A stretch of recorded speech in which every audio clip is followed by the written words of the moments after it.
I learned the cost of being loyal the night I paid for something I wasn't allowed to stand inside. I arrived 10 minutes early, parked on the street, and straightened my jacket like I always do. The valet looked past me, then checked a clipboard twice without saying my name. My father didn't raise his voice when he told me I wasn't invited. He just stepped sideways to block the door. Someone behind him laughed, and the music kept playing. A woman from security asked me to move my car because it was in a loading zone. I was still holding the receipt in my pocket. That was the moment I realized everything I believed about my family was already breaking. I learned the cost of being loyal the night I paid for something I wasn't allowed to stand inside. It was Friday, just after 6, and the air in downtown Chicago had that sharp early fall bite that makes you grateful for a blazer. I turned off Whacker and eased my car into a spot 2 blocks from the Riverfront Hotel where my father was hosting his 40th anniversary celebration. The kind of event he loved because it looked like a headline. The glass building rose out of the streetlights like a lit-up aquarium. Through the front windows, I could see people moving in small clusters, laughing, holding drinks, leaning in close like their lives were important and calm. I killed the engine and sat there for a second, staring at my hands on the steering wheel. My nails were clean and short. No rings. I wore a navy blazer over a cream blouse, black slacks, and heels I could actually walk in. In the passenger seat was a matte black folder with a silver clasp. Under that folder was a small white bakery box tied with twine.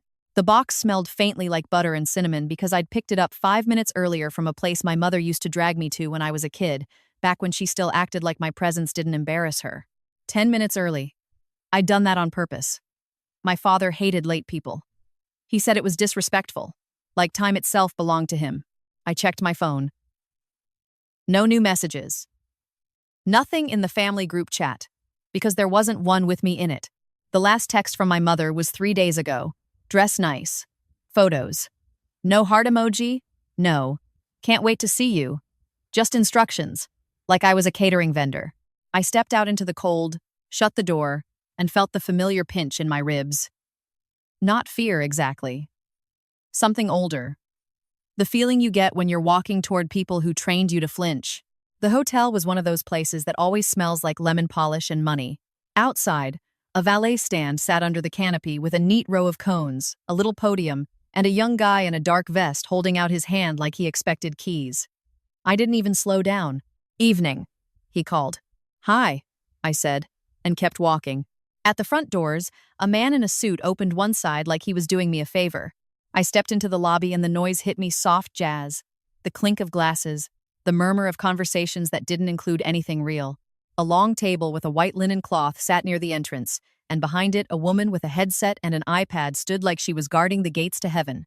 "Good evening," she said, bright and practiced. "Name?" I swallowed. "Mason. Riley Mason." Her finger moved across the screen. Her smile didn't change, but her eyes did. She scrolled once. Then again. Then she tapped something and scrolled slower, like she was giving me a second chance to exist. "I'm here for the Whitaker event," I added, like that would help. She didn't look up. "Can you spell your last name?" "Mason," I said. She tapped again, slower this time. Then she paused, and that pause landed heavy in my chest. "I'm so sorry," she said, still smiling. "I'm not seeing you on the list." And I let out a small laugh that didn't match my face. "That can't be right. My dad is hosting. Grant Whitaker." Her eyes flicked up for the first time, fast, like she recognized the name and didn't like what came next. She looked back down. One moment. She leaned slightly to the side and murmured into her headset. I couldn't hear the words, just the soft urgency in her tone. Behind her, an elevator opened and spilled out a group of people in cocktail dresses and suits. A man I recognized from my father's office, one of the guys who always talked too loud at Christmas, walked past with a whiskey in his hand and didn't even glance at me. I shifted the black folder from one arm to the other. The clasp felt cold through the leather. Inside were documents I'd gone over 3 times that week. Every page marked, every signature checked. Concrete proof of what I had done. Proof I'd kept quiet about because quiet was the only way my family tolerated me. The hostess cleared her throat. "Miss Mason," she said gently, "I just want to confirm, are you a guest or staff?" For a second, I didn't understand the question. My ears rang like someone had slapped me. "A guest," I said, and my voice came out too tight. "I'm his daughter." That was the moment her smile finally slipped. Not into cruelty, just into discomfort.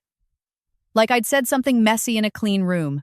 Okay, she said, and stepped back slightly, like creating distance could protect her from whatever this was. Let me get the event coordinator. I can just go in, I said, and the words came before I could stop them. I moved around the table, not rushing, not pushing, just walking. The carpet muffled my heels. I could see the ballroom doors ahead, open wide. Inside was warm, light, golden, and flattering. High-top tables, white roses, a step and repeat with my father's name printed big like he was a celebrity. People I'd never met were taking photos in front of it. I was 3 steps from the ballroom when I saw him. My father stood near the entrance like a bouncer in his own suit.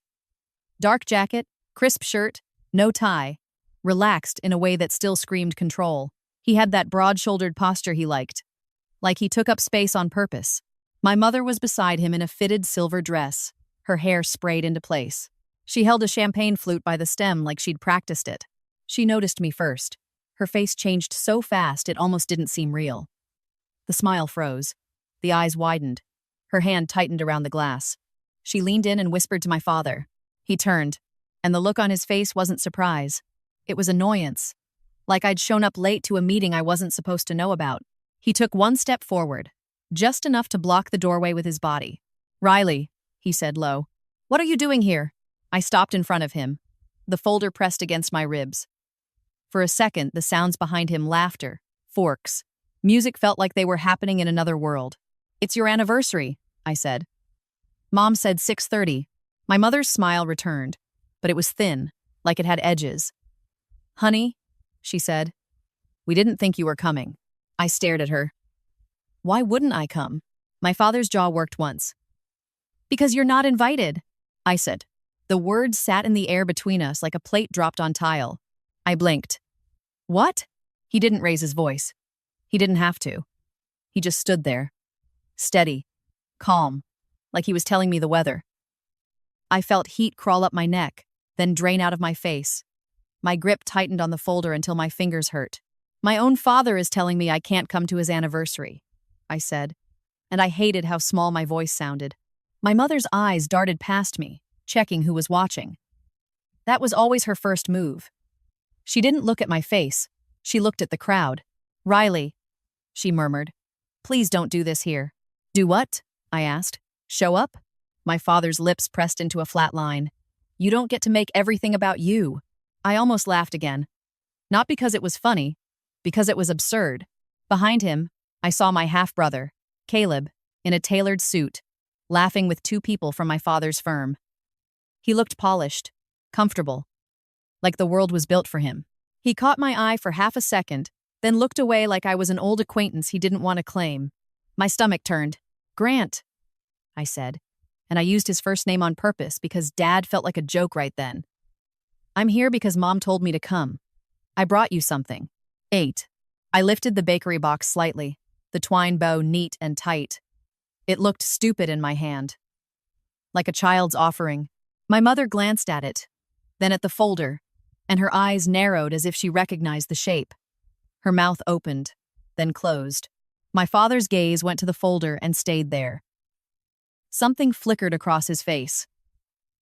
Not fear, irritation, sharpened by suspicion. "You need to leave," he said. I took a breath. The air tasted like perfume and whiskey. "I'm not leaving," I said quietly. My father's eyes hardened. "Because I said so." He leaned in, close enough that I could smell his cologne, expensive and familiar. I felt my heartbeat in my throat. "I helped make this happen," I said. My mother cut in fast. "Riley, stop." "Stop what?" I snapped, and I saw a few heads turn.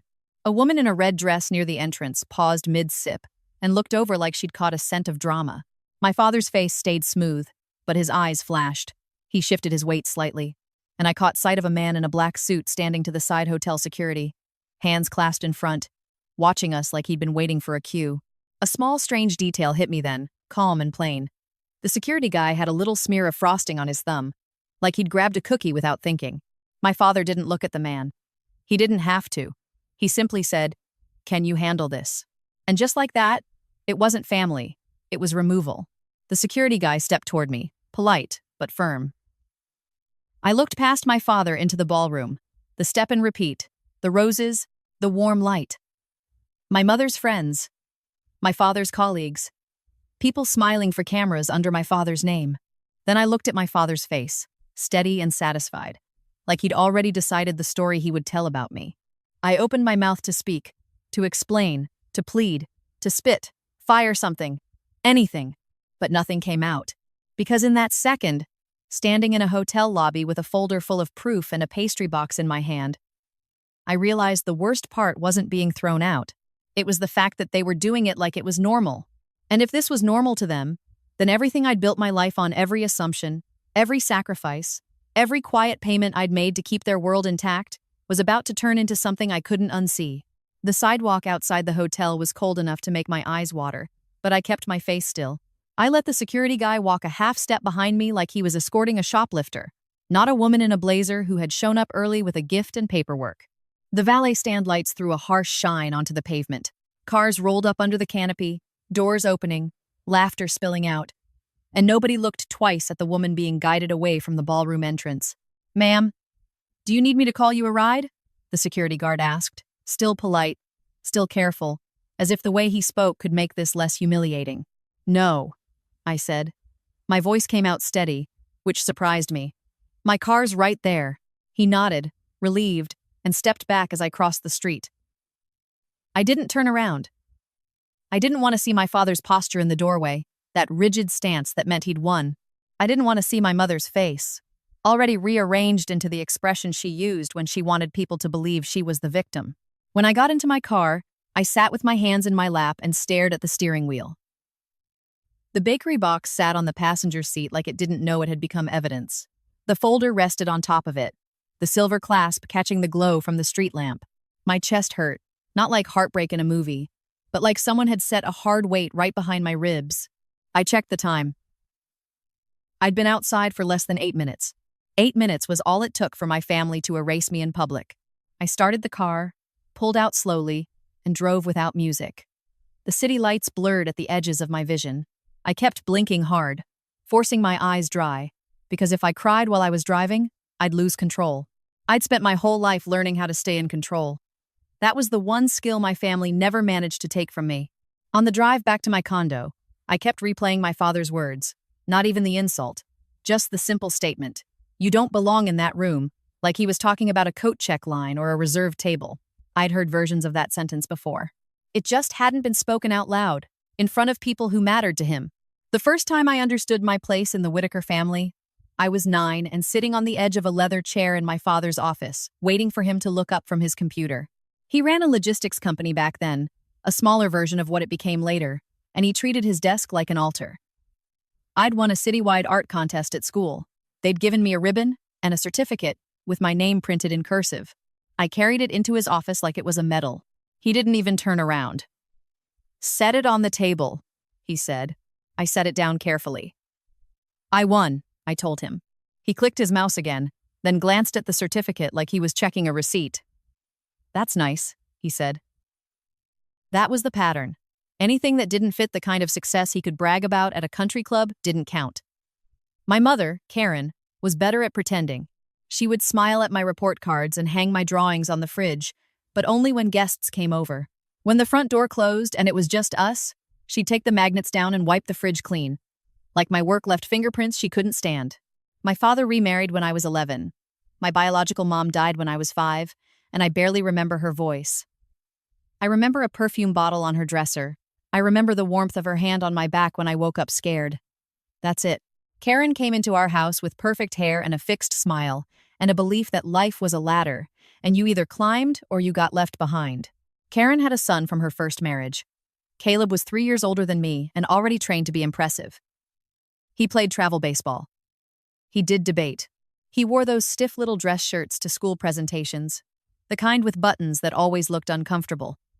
When my father and Karen married, Caleb became the easy child, the child who looked like an extension of their ambition, the one they could introduce without explaining. And then there was me, Riley Mason, not even Riley Whitaker. My father never adopted me into his name after Karen came along. He said it was complicated paperwork. But I knew what it meant.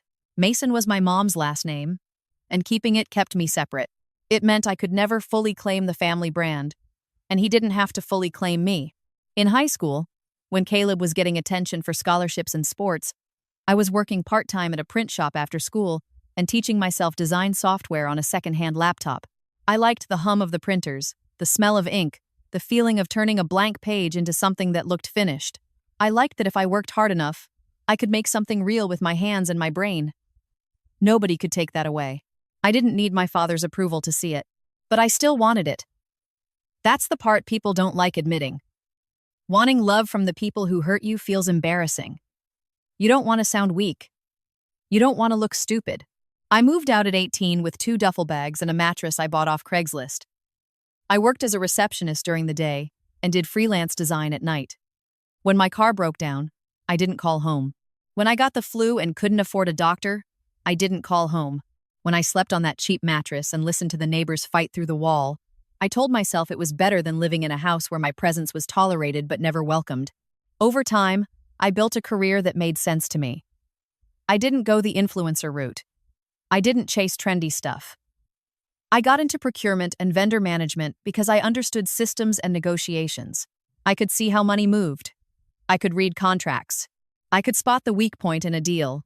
By my late 20s, I was consulting for mid-sized companies that needed their supply chains fixed, their vendor contracts cleaned up, their costs brought down without destroying quality. I was good at it. Not flashy good.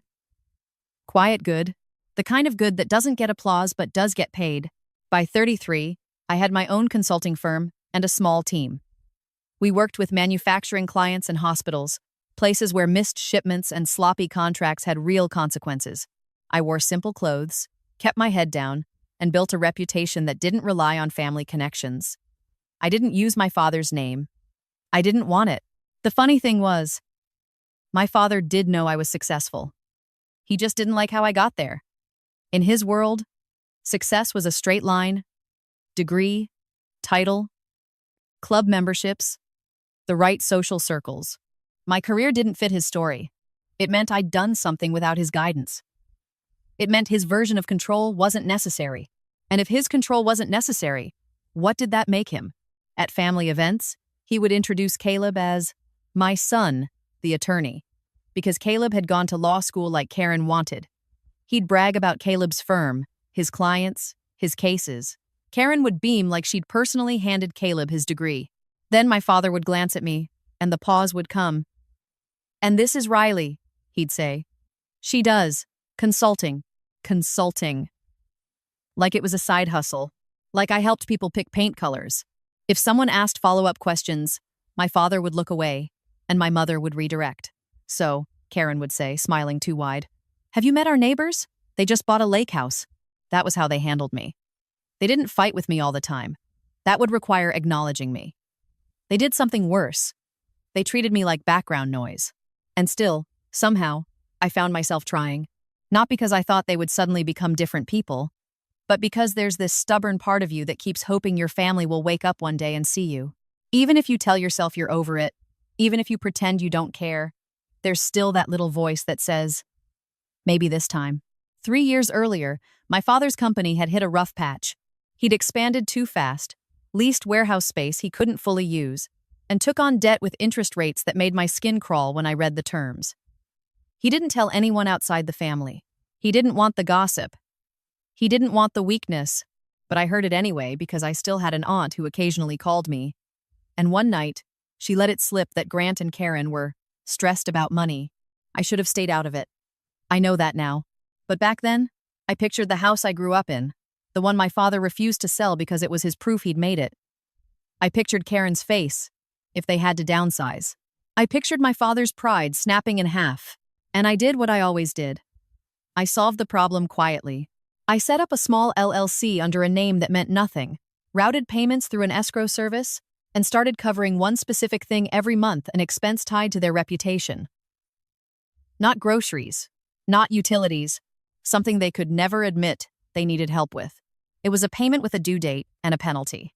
And the crazy part is, for 3 years, they never asked where it came from. They just accepted it. They let it become normal. So when my mother texted, "Dress nice," photos, and my father decided I didn't belong in that room, it wasn't just a rejection. It was a statement that I'd been useful, and now I was inconvenient. By the time I reached my building, my hands had stopped shaking. My face felt stiff, like it had been carved out of wax. I rode the elevator up, walked down the hallway, and unlocked my front door with the same calm motions I used when I was heading into a negotiation. Inside, my condo was quiet and clean.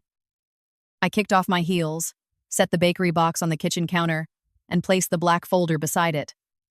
The silver clasp clicked softly when I opened it. The papers inside weren't emotional. They weren't dramatic. They were dates, amounts, signatures, and a trail that led back to me. And as I stood there in my own kitchen under soft, recessed lights, I finally let myself say the thought I'd been choking down for years, simple and plain. They don't love me. They love what I cover for them.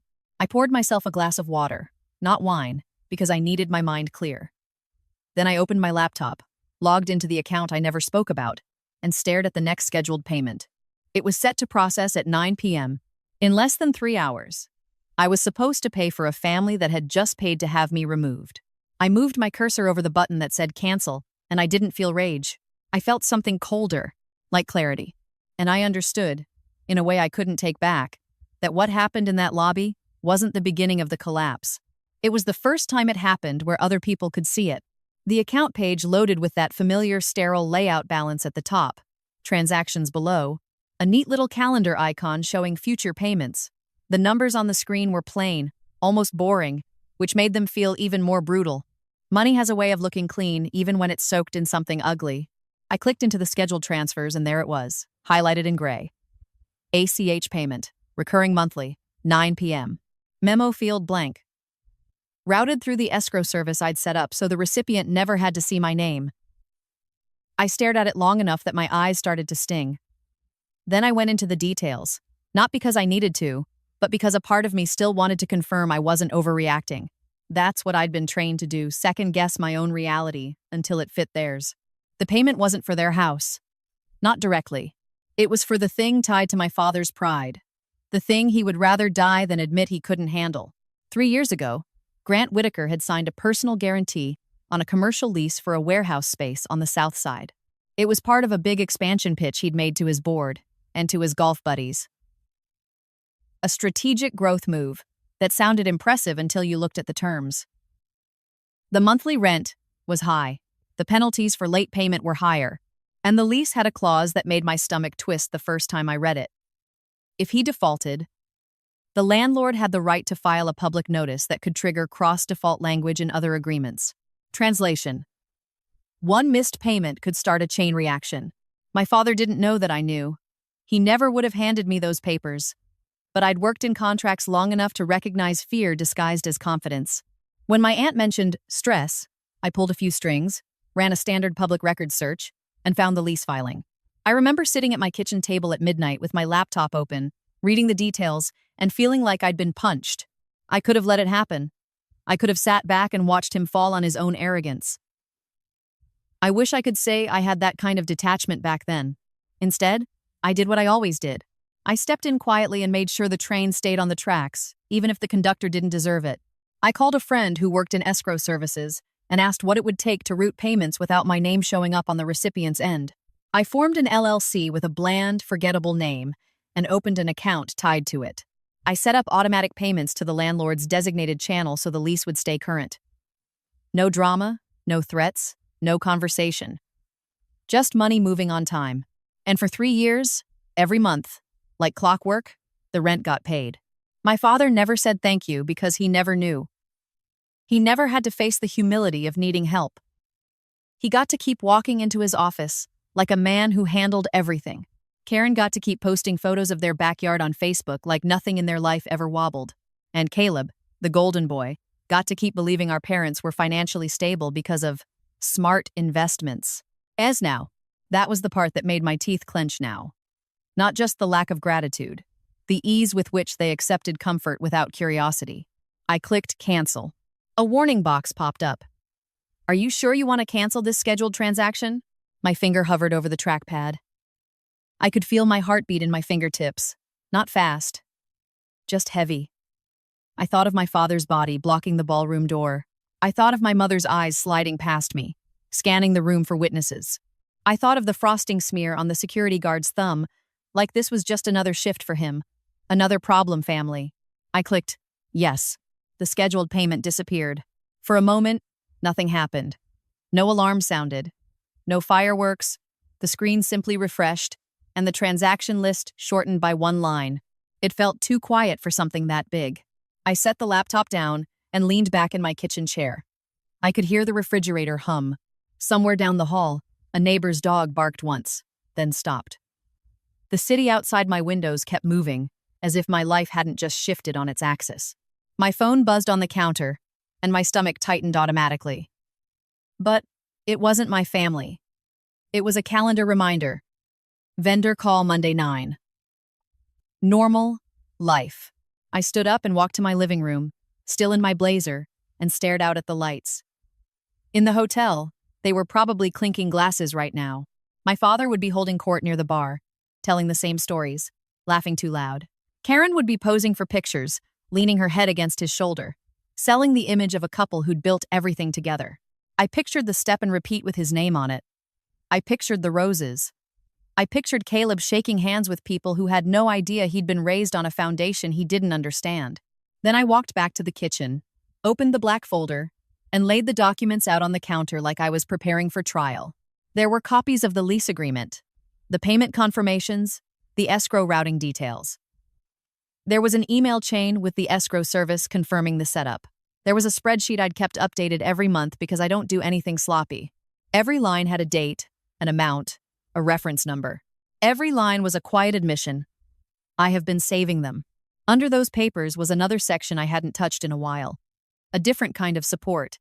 2 years earlier, Caleb had been caught in a mess at his law firm, nothing criminal, but close enough to ruin his reputation. An improper billing issue, a complaint from a client, an internal investigation. My father had called me that week, not to ask how I was, but to ask if I had any connections who could smooth it over. He'd never asked me for help like that before. His voice had been tight, impatient, already angry at me for not fixing it faster. I'd told him I'd see what I could do. What I did was hire a compliance consultant through my firm, someone who knew exactly how to guide Caleb through the process without it becoming a public disaster. I paid for it through a client invoice that Caleb never saw. I'd done it because even though he'd spent his whole life acting like I was irrelevant, I couldn't stomach watching him burn in a fire that was partly my family's fault. They'd trained him to believe rules were for other people. They'd trained him to believe he could take shortcuts because he was special. He'd been special, until he wasn't. And then, again, I'd stepped in. There were also payments I'd made for Karen's medical insurance the year my father's company switched providers and the premiums jumped. Karen had complained about it at Sunday brunch like it was an inconvenience, like it was someone else's job to fix. I'd quietly covered the difference through a reimbursement program I created for one of my corporate clients and then accidentally overpaid. My accountant had laughed when I explained it. "You're creative," she'd said, and her tone wasn't approving. I wasn't proud of any of it. I'd just been trying to keep the floor from falling out under them, because somewhere inside me there was still that 9-year-old kid holding a ribbon, still hoping someone would look up and say, "I'm proud of you." I closed the folder and slid it back into place. Then I walked to my desk in the corner of the living room, opened my laptop again, and logged into a different portal, my firm's client account management system. I pulled up the escrow service contact and drafted a short email. Effective immediately, please discontinue all payments routed through the following account. Do not process any future transactions. Confirm in writing. I reread it once. It was clean, professional, unemotional. It didn't mention my father. It didn't mention the word family. Then I hit send. My hands didn't shake. My shoulders did feel tight, like my body didn't trust the calm. Like it was waiting for the moment someone would jump out and tell me I'd made a mistake. I checked the time again. 6:42 p.m. Less than 30 minutes ago, I had been standing at the ballroom door. I had still believed, in some stubborn corner of my mind, that if I just showed up, if I just behaved well, if I just looked successful enough, maybe I could slide back into my place and the story would correct itself. Now the story was changing, and I was the one holding the pen. My phone buzzed again. This time it was a text from an unknown number. "Who is this? Why are you not inside? Your mother is telling people you had to leave early. I stared at the message. My throat tightened. It was someone at the event. Someone who had noticed. Karen was already rewriting the moment. She was already smoothing it over, protecting the image, making sure nobody saw the fracture. I didn't reply. I set the phone down face up on the counter and watched it like it might bite. A third buzz came, then a fourth. The screen lit up with my father's name, Grant Whitaker. For a second, I just watched it ring. The sound was muted, but the vibration traveled through the counter like a pulse. It stopped. Immediately, it started again. He wasn't calling to apologize. Grant Whitaker didn't apologize. If he was calling twice, something had shifted. Something had reached him through the noise of champagne and laughter. I picked up the phone and held it without answering, my thumb hovering. And then, as if to prove my point, his call stopped and a voicemail notification appeared. One voicemail, then another. My stomach dropped, not from fear, but from recognition. I knew that tone, even before I heard it. It was the tone of a man who believed the world was supposed to obey him and had just discovered it might not. I didn't listen yet. I walked to my bedroom, took off my blazer, hung it neatly in the closet, and changed into sweatpants and a plain t-shirt. Then I went back to the kitchen, poured myself that same glass of water, and sat at the table like I was about to review quarterly numbers. I pressed play on the first voicemail. "Riley," my father's voice said, tight and low, with music faint in the background. "Call me. Now, there's an issue with the payment for the warehouse. They're saying something about the escrow. Call me right now." I didn't move. I pressed play on the second voicemail. "What did you do?" he snapped, the control slipping. "Do you have any idea what you've done? Call me back, Riley. Don't make this worse." And I stared at the phone in my hand and felt something settle in me, like a heavy door closing. He'd said, "Issue with the payment," less than an hour after he'd had me removed. He hadn't even finished his toast before he noticed the money was missing. And in that moment, in my quiet kitchen, with the folder of proof on the counter, I understood that my family didn't accidentally forget me. They calculated my absence. They just hadn't calculated what I was holding. And if my father was panicking this early, then whatever he believed was secure, his event, his reputation, his control, was already starting to crack. I didn't call him back. I set the phone on the table, face down, and listened to the quiet in my condo like it was a new sound I'd never noticed before. My mind kept trying to sprint ahead. What happens if he defaults? What happens if the landlord files? What happens if his lenders find out? But I forced myself to stay in the moment, because the moment was the only thing I could actually control. I took the bakery box, untied the twine, and lifted the lid. Inside were 2 cinnamon rolls glazed so thick the icing looked almost wet under the kitchen light. I'd bought them because my father used to claim he loved them, because he liked telling the story about taking Karen to that bakery back when we were just starting out. I stared at the rolls for a second, then shut the box again and slid it into the trash. The motion was simple, but it felt like a line being crossed. My phone buzzed again. A text this time. "Grant, answer your phone. You're being childish." Then, another. Immediately. "Grant, the landlord is threatening late fees. Fix it." I stared at the words until they blurred slightly. Then I put the phone back down. My father didn't say please. He didn't ask if I was okay. He didn't even mention the hotel. In his world, my feelings were a nuisance, and my money was an obligation. At 7:05 p.m., Karen called. Her name popped up on my screen, and for a second I almost laughed, because she never called unless something was wrong or she needed to control the story. If she needed to be warm, she texted. Calls were for emergencies. Calls were for damage control. I didn't answer. The call rang out, and then my phone vibrated with a voicemail. A minute later, she texted, "Karen, honey, please call me. There's confusion. We need to clear this up." Confusion. Like the problem was paperwork, not rejection. I stood up and paced to the window again. Below, traffic crawled along the street. A couple in hoodies walked a dog, moving at the slow pace of people who weren't bracing for impact. Across the street, a bar patio was still open, little heat lamps glowing like orange candles. People leaning close to talk over the noise. I envied them. Not their lives, just their simplicity. The way their evenings weren't built around the decisions of two people who measured love by usefulness. At 7:22, Caleb called. Seeing his name made my stomach twist in a different way. Caleb didn't call me either. Not unless my parents told him to. We weren't enemies, exactly. We were just arranged. Raised in the same house, but kept in separate lanes. He'd learned early that it was safer to stay aligned with our parents. And I'd learned early that begging him for support would only make me feel smaller. His call went to voicemail. Then he texted, "Caleb, what the hell is going on? Dad says you messed with something. Call me back." Messed with something, like I was a teenager who'd keyed a car.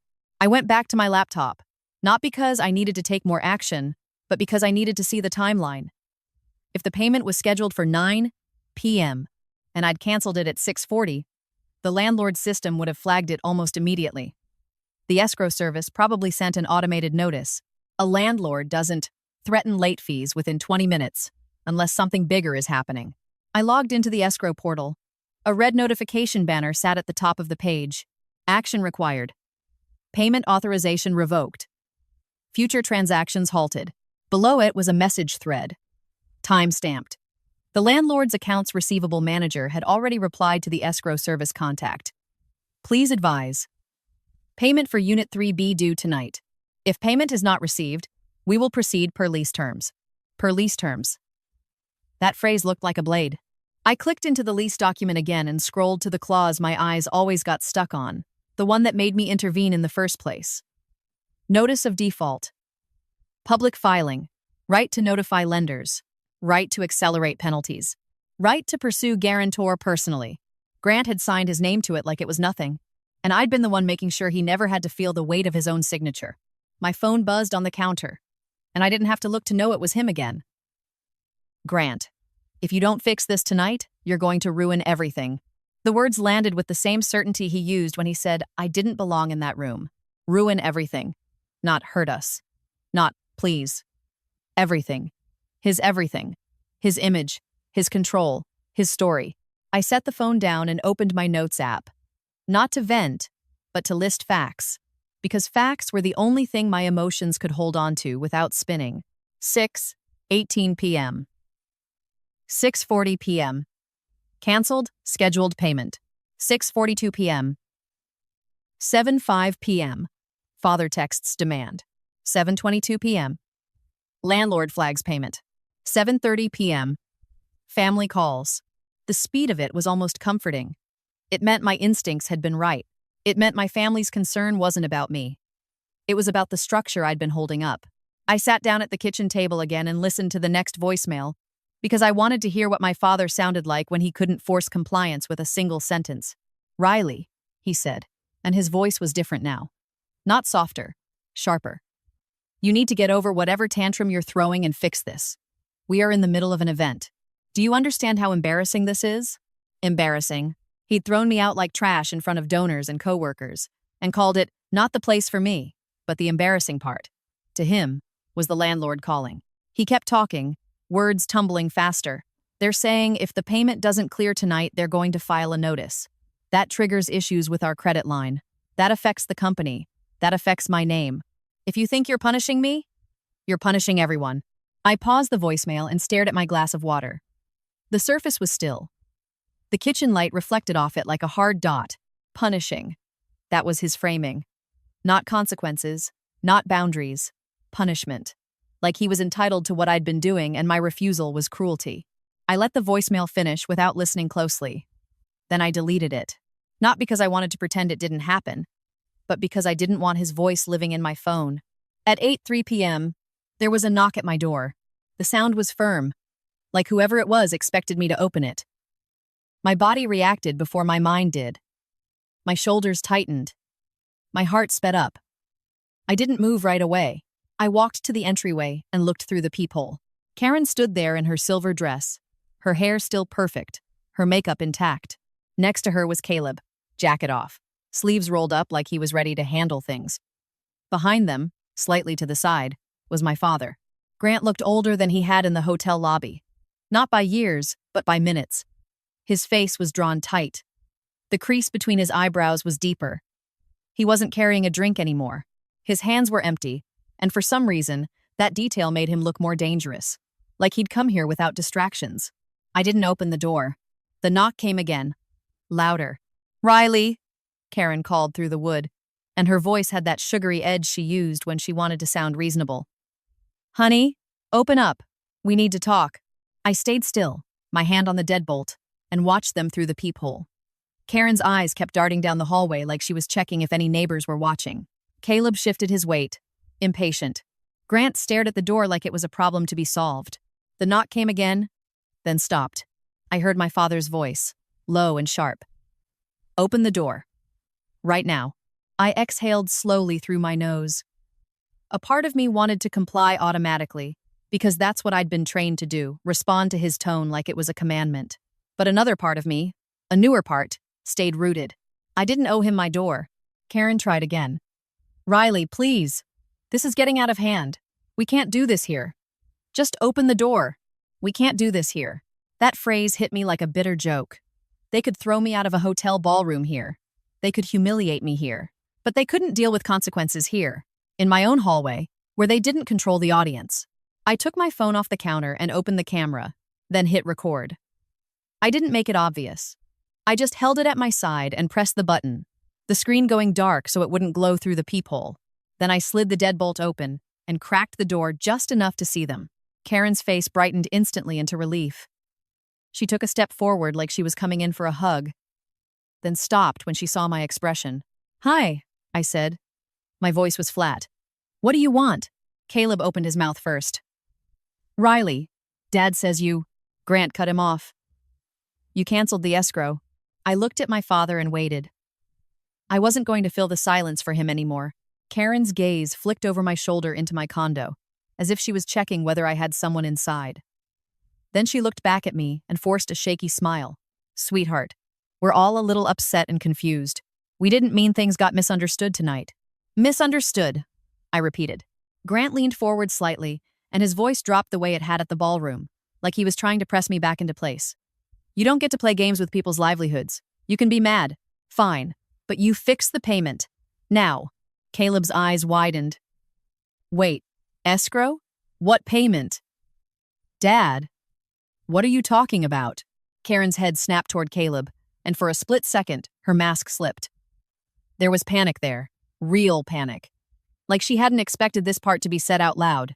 Grant didn't look at his stepson. He didn't explain. He kept his eyes locked on me. You've got until 9. After that, the landlord files. Do you want to be responsible for that? I felt my pulse in my throat again, but I kept my face still. The hallway smelled faintly like someone's dinner cooking, garlic and oil. Somewhere down the hall, a TV was playing. Ordinary life, happening inches away from this. I shifted my grip on the door. So, you came here, I said slowly. Because you need money. Karen's mouth tightened. Riley, don't be like that. Be like what? Clear? Caleb looked between us, confused. Riley, what is he talking about? What payment?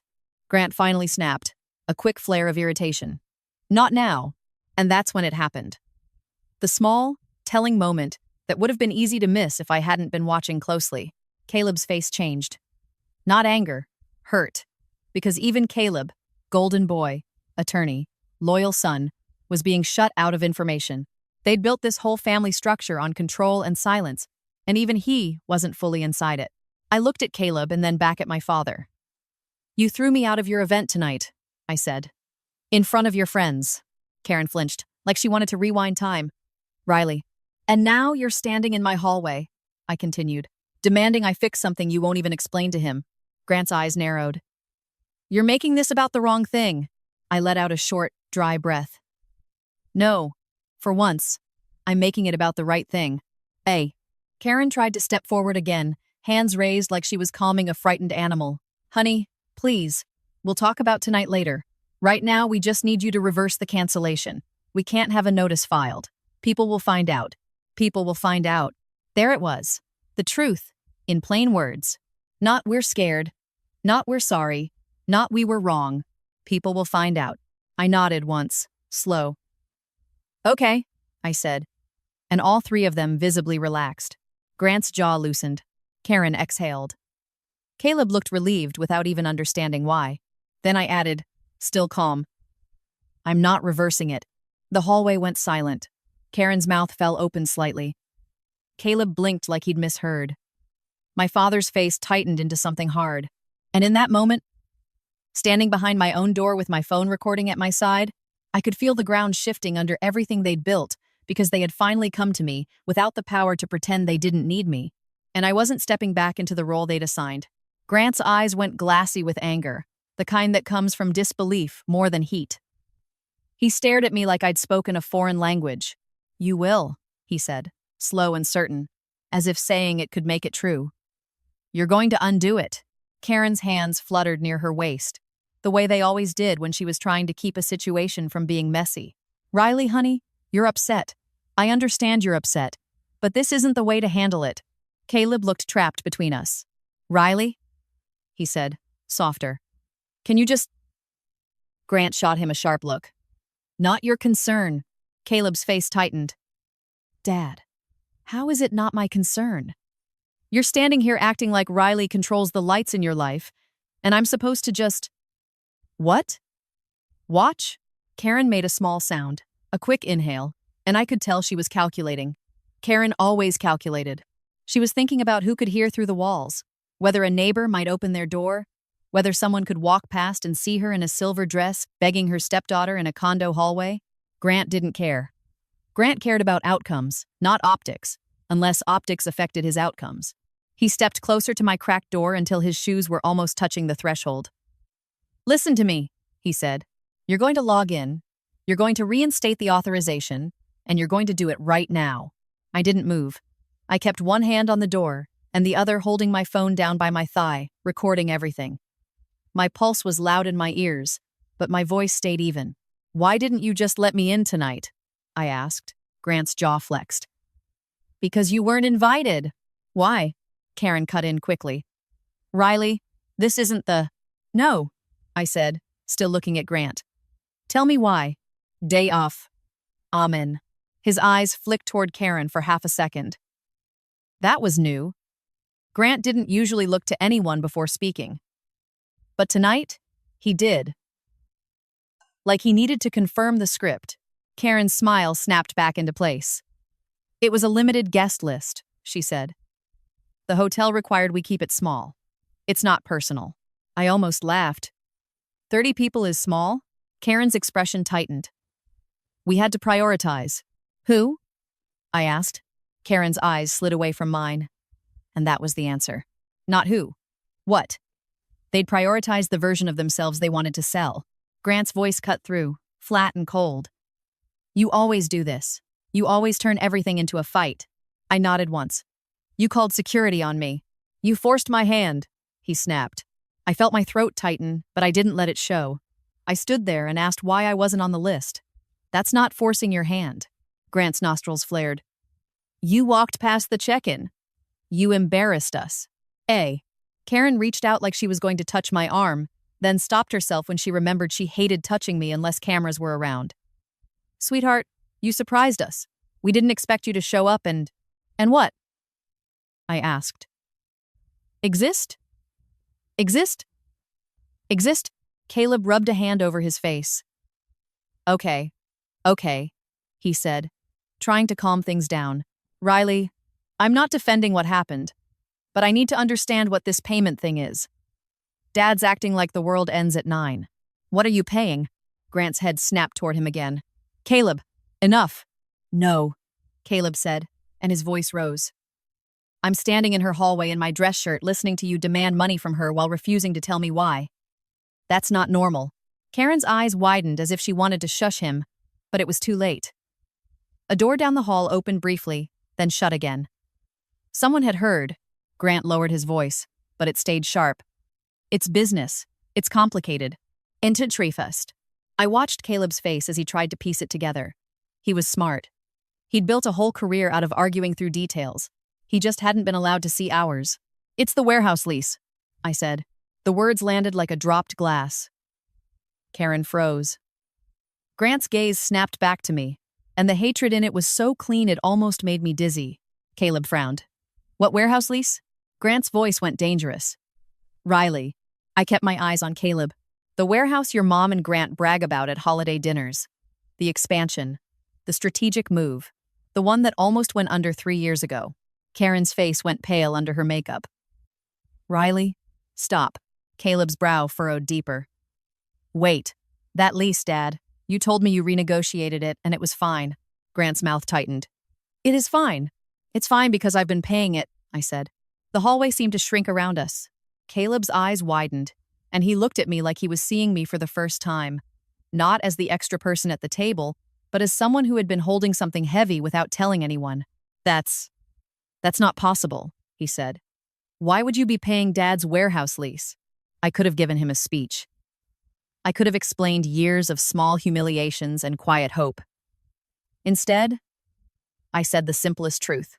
Because I didn't want it to ruin you, I said. And I didn't want it to ruin Mom. Karen made a strangled sound. We didn't know. Grant laughed once, short and bitter. Oh, spare me. Caleb turned to Grant, stunned. Dad? Is she telling the truth? Grant's face went hard as stone. She's exaggerating. I held the door steady. I'm not. Karen's voice shook. Riley, honey, why didn't you tell us? I looked at her. Would it have changed how you treated me? She opened her mouth, and nothing came out. Caleb stared at the floor for a second, then back at me. How long? 3 years, I said. Caleb's Adam's apple bobbed. That's insane, Grant snapped. It's not insane, it's manipulation. I blinked slowly. Manipulation would be telling you I was paying so you'd owe me. I didn't tell you. Grant's eyes narrowed. Then why bring it up now? I felt the edge of my own anger rising, sharp and hot, but I kept my voice level, because you stood in a hotel lobby and told me I didn't belong in the room I helped keep possible. And then you came to my home and demanded I fix your problem, Karen whispered. We didn't know you were helping like that. You didn't ask, I said. Caleb looked sick. Dad, he said quietly, why would you let her? Grant cut him off with a quick gesture. She made her choice. She didn't have to do anything. But you took it, I said. Grant's eyes flashed. I didn't take anything. I didn't know.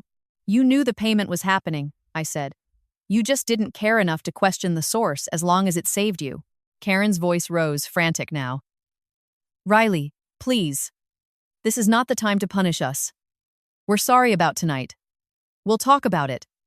We can fix that. But this payment is urgent. Grant leaned in closer, his voice low, like he was speaking to a disobedient employee. You reinstate it, tonight, and then we'll deal with your feelings. As around. My hands tightened on the door edge. I could feel the wood pressing into my palm. My feelings, I repeated. Karen tried a different approach, softer, tearful. I stared at her, and something inside me went very quiet. You threw me out, I said. You watched it happen. Karen's face crumpled. I didn't think he would, Grant snapped. Enough. Caleb's voice cracked with frustration. Dad, you called her a problem in front of people. I saw the security guy.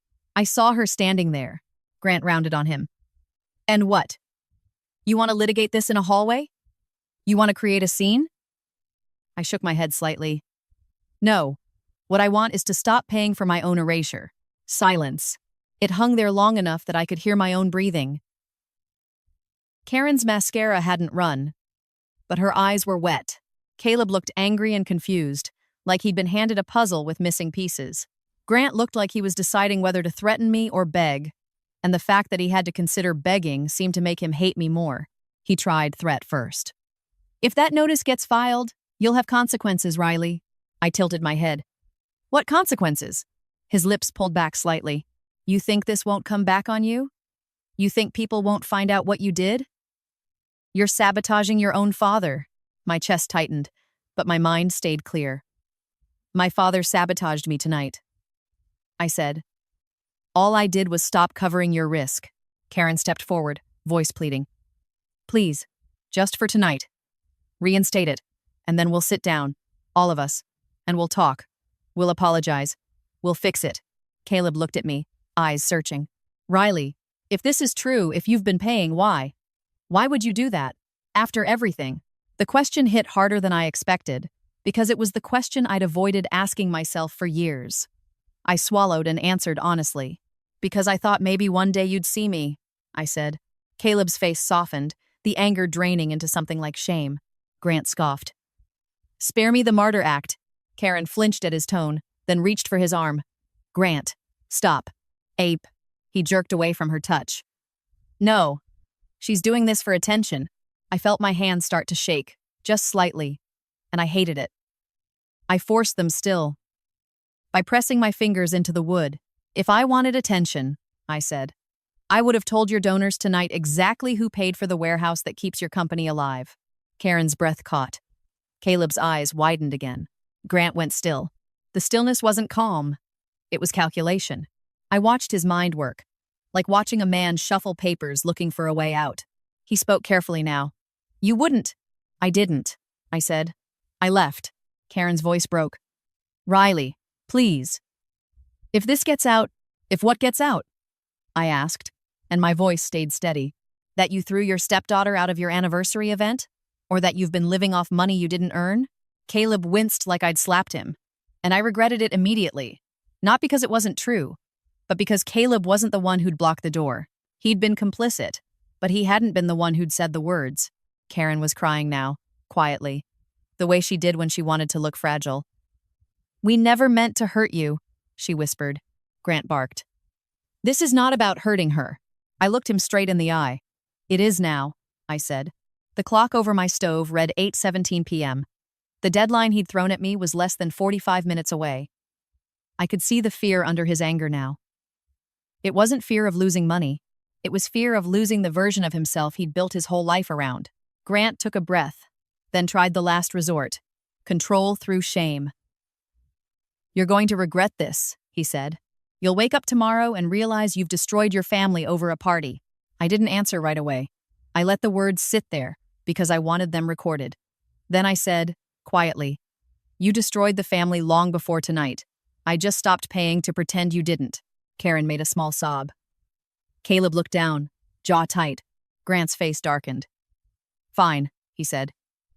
If you want to play this game, we'll play it. But when this blows up, don't come running back. I nodded once. I wasn't invited inside tonight. I'm not running back anywhere. Grant stared at me for a long second, then turned sharply and started down the hall. Karen hesitated, eyes flicking between me and Caleb, then hurried after Grant in her heels, whispering his name like she could pull him back from the edge. Caleb stayed. He looked at me through the narrow crack of my door, and his voice dropped. Riley, is it really you? The warehouse? I held his gaze. Yes.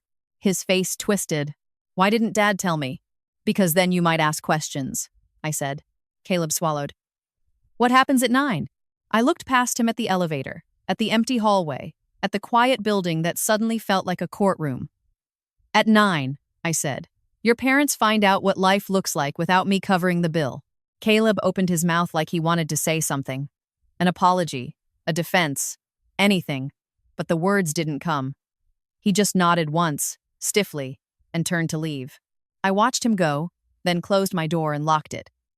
I leaned my forehead against the wood for a second, feeling the coolness seep into my skin. In my kitchen, the folder sat on the counter like a weapon I'd never wanted to use. I walked back to the table, picked up my phone, and stopped the recording. My screen showed a timestamp, a quiet proof of what had just happened. Then I opened the escrow portal again and watched the clock in the corner tick toward 9. Because the truth was, I wasn't the one who started the collapse. I was just the one who finally stopped holding it up. At 8:31 p.m., my phone vibrated again. Not a call this time, an email notification.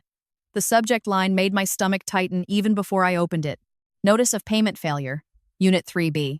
It was automated, stamped with the landlord's logo at the top, and written in that stiff corporate tone that pretends it's neutral while quietly sharpening the knife. Payment not received. Grace period ends at 9 p.m. Late fees applied at 9:01 p.m. Notice of default procedures initiated thereafter. I stared at the words until they stopped looking like English.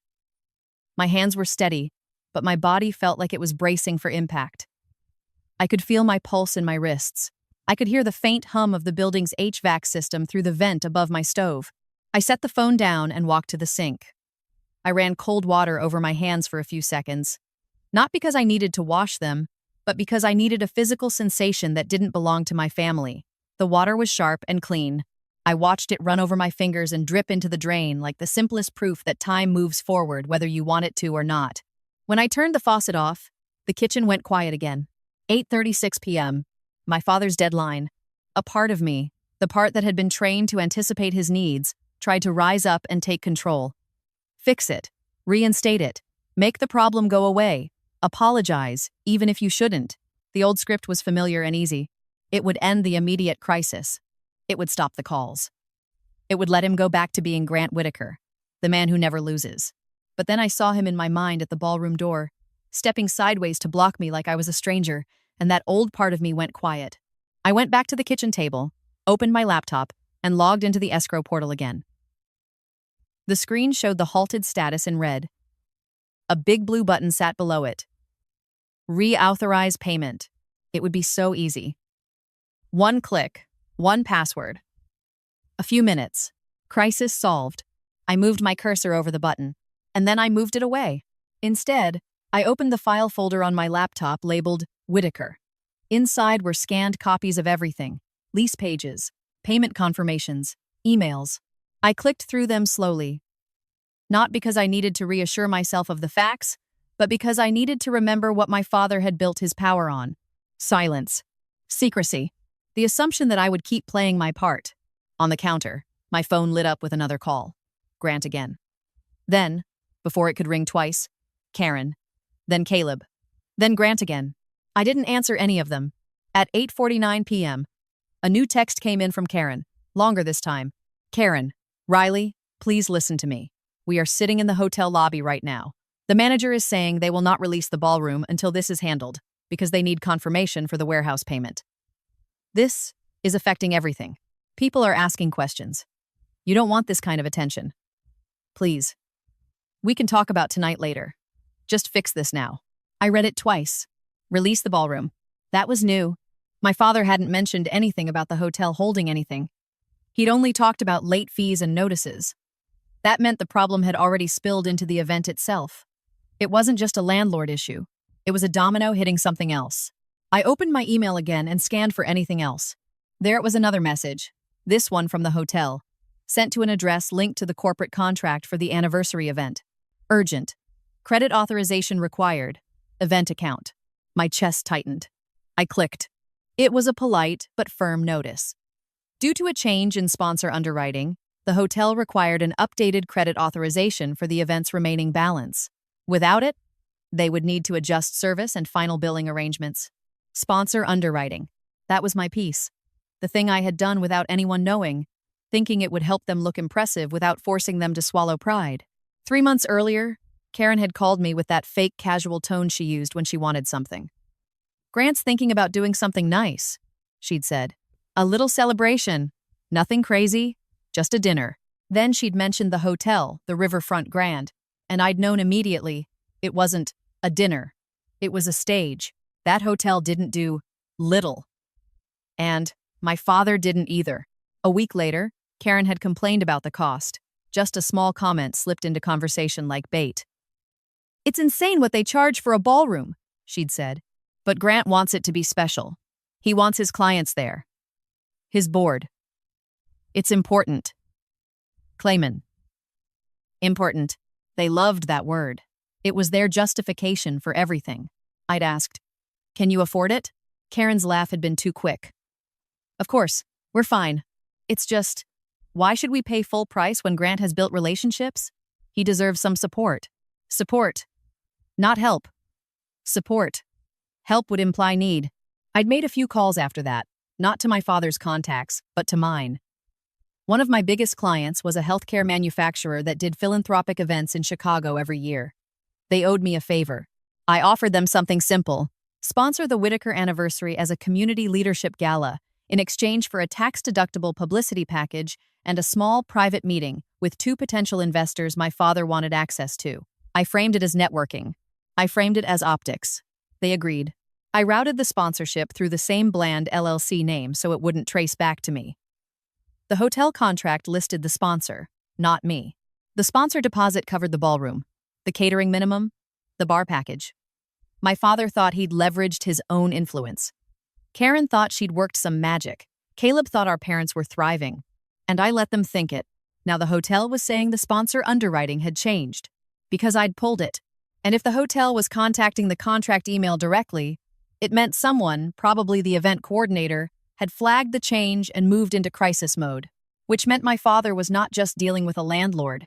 He was dealing with an event that was suddenly unfunded in a way his donors could see. My stomach turned with a strange mix of satisfaction and nausea. I hadn't planned for the hotel angle to hit so fast. In my mind, the warehouse lease was the real foundation. The event was just a symptom. But everything in my father's life was connected to his image, and his image was connected to money in ways he never admitted. If you pulled one thread, the whole fabric loosened. At 8:55 p.m., my phone started vibrating nonstop, like it couldn't keep up with incoming messages. My screen filled with notifications. Unknown number? Are you okay? We saw you outside. Karen. Answer. Grant. Caleb. Riley, please. Grant. If you do this, you're dead to me. That one made my throat tighten. Not because it was shocking he'd threatened worse with his eyes over the years, but because he chose that moment to say it. Not when he blocked me at the door. Not when he had me escorted out. Not when he humiliated me. He said it when money was on the line. I put my phone on silent and set it face down. Then I picked it back up and opened the recording from earlier, just long enough to see the timeline and confirm it was saved. It was there. Clear audio.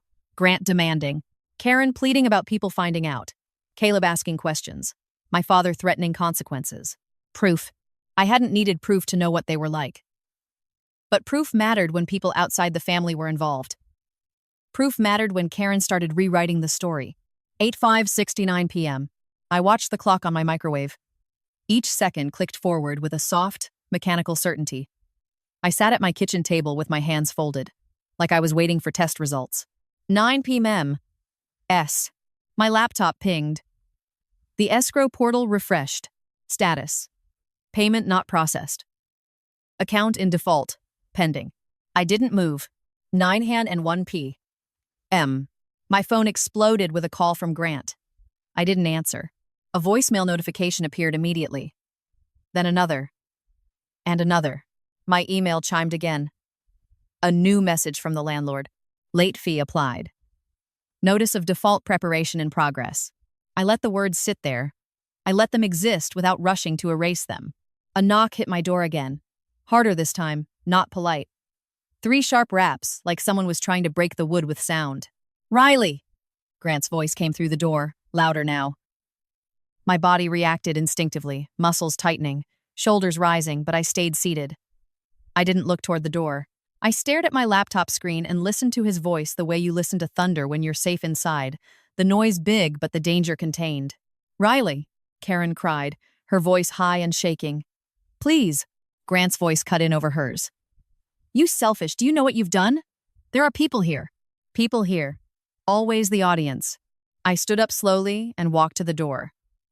Not because I planned to open it, because I wanted to see through the peephole again. I wanted to witness them in the moment they couldn't control. Grant stood closest, tie loosened, hair slightly out of place. His face was red, not from embarrassment this time, but from rage. Karen looked wrecked now, her mascara starting to smudge. Her lipstick still perfect like she'd tried to touch it up in the hotel bathroom. Caleb was there again, phone in hand, his jaw clenched. Behind them were 2 other people, an older couple I recognized vaguely from my father's social circle, and a woman in a hotel blazer holding a clipboard.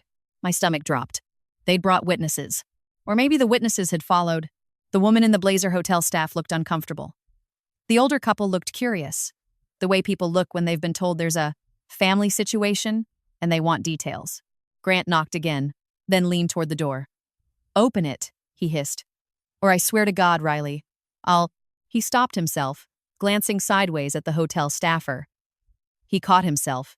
Image first. Threats only when nobody's watching. Karen pressed her hands together like she was praying. Honey, the hotel manager is here, she said through the door, voice trembling. They need to speak to you. There's been a misunderstanding with the sponsor. Please, just talk to them. I stood on the other side of the wood, my hand on the lock, and felt my heart thud against my ribs. The strange calm I'd had all evening started to crack. Not into panic, but into something sharper. The realization that they were dragging strangers into my life now to force compliance. That was their method. That was their favorite weapon. Humiliation. Pressure. A crowd. I didn't open the door. Instead, I spoke through it, my voice steady. Why is the hotel manager at my condo? Silence for a beat. Then Grant said, because you made it their business. I closed my eyes briefly. I could almost see the ballroom, the roses, the step and repeat, the donors smiling for photos while my father pretended he'd built his world alone. And now that world was standing in my hallway, with a clipboard and witnesses, demanding I keep it upright. I opened my eyes, still facing the door, and realized something that felt like a final hinge snapping into place. This wasn't just about money. This was about control. And for the first time in my life, they needed it from me, which meant I had it. I took a slow breath and spoke again. Calm, plain, loud enough to carry. I'm not discussing my finances with strangers in my hallway. The hotel staffer's voice came next, careful and professional. Miss Mason, my name is Dana. I'm with the Riverfront Grand. We're trying to resolve an issue with the sponsor authorization connected to the Whitaker event. I felt my throat tighten. Dana didn't sound like a villain. She sounded like an employee caught in somebody else's mess. That mattered. I'm sorry, I said through the door. I'm not a party sponsor. Grant made a choked sound of anger. Karen whispered, Riley. Dana hesitated. Our paperwork shows a sponsor entity tied to an account that... I'm not discussing it, I said, still calm. Please leave. Grant slammed his palm against the door. You can't do this. If you can. And then, from behind him, one of the older guests spoke, loud enough that I could hear it clearly. Grant, the woman said, her voice thick with disbelief. Why are you begging your stepdaughter for money? The question hit the hallway like a flashbang. I could picture Grant's face turning from rage to calculation in an instant. Karen's hands fluttering again. Caleb going still. Dana, shifting her weight, suddenly aware she was standing in the middle of a private disaster.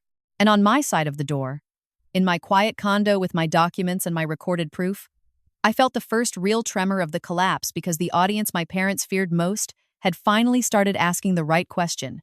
I stood with my forehead almost touching the door, listening to the silence on the other side stretch thin. Grant didn't answer her right away. Of course he didn't. He needed a story that made him look in control, and there wasn't one. I could picture his face, the way his eyes would dart, the way his mouth would tighten when he was searching for a lie that sounded clean. Karen tried first. No one is begging, she said, voice too bright. There's just been a mix-up with the sponsor paperwork, and Riley has some information. Riley Mason? The woman asked again, sharper now. Grant, why is your stepdaughter involved in your sponsor paperwork? Dana, the hotel staffer, cleared her throat softly. Ma'am, I can't discuss internal billing details. I'm not asking you, the woman snapped, and I heard the unmistakable clink of a bracelet as she gestured. Grant's voice finally came, low and clipped. This is a private family matter. So why are you standing in her hallway with hotel staff? The older man said. His tone wasn't angry, just baffled, which was worse for Grant. Anger can be dismissed. Confusion makes people think, Caleb said quietly. Dad, just stop. There was a quick intake of breath from Karen, like she'd forgotten Caleb could speak out loud. I kept my hand on the lock and said nothing. Dana spoke again, careful. No, Grant snapped, and the sharpness gave him away. He sounded like a man who'd been cut off from his usual levers. Then, his voice softened artificially, turning toward the guests. There's been a misunderstanding. That's all. Riley's upset because she wasn't included in the formal guest list. And now, she's reacting. Like, I was a weather event. The woman made a small sound, almost a laugh. You didn't include her in your anniversary dinner? Karen jumped in. It wasn't like that. It was limited. You had a ballroom. The woman interrupted. Limited? Braise?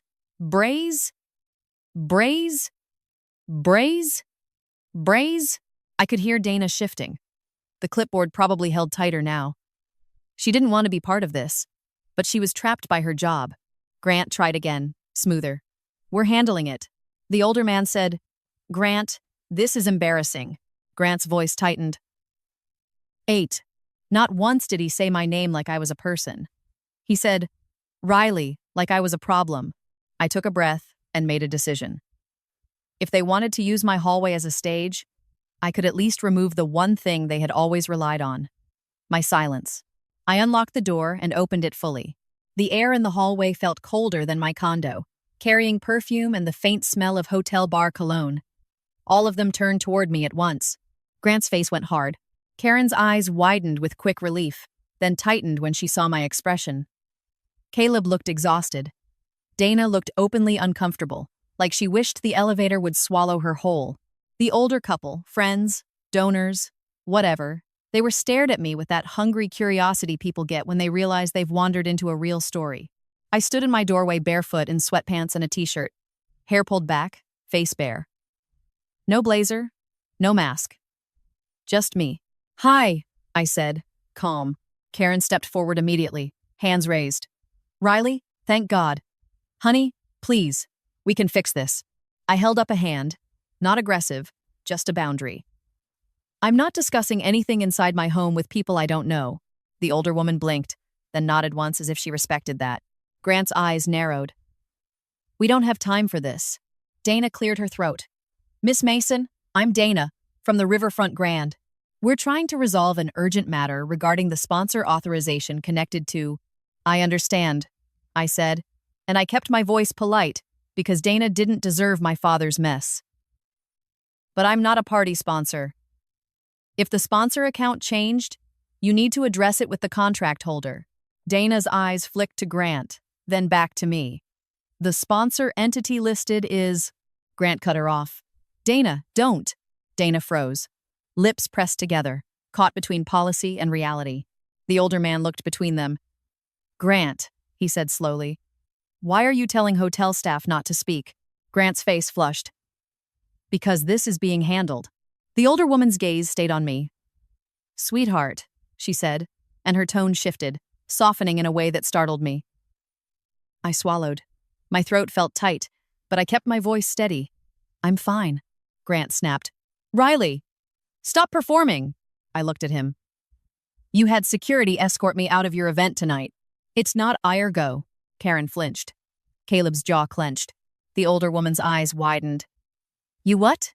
Grant's mouth opened, then closed. His mind was scrambling for a version of the story that didn't make him look cruel. "She wasn't on the list," Karen said quickly. "It was a mix-up." "It wasn't a mix-up," I said, still calm. "My father told me I wasn't invited." Grant's voice went icy. "I told you it wasn't appropriate for you to be there." The older man frowned. "Why wouldn't it be appropriate for your daughter to be at your anniversary?" Karen's head snapped toward him. "She's not his daughter." The hallway went still.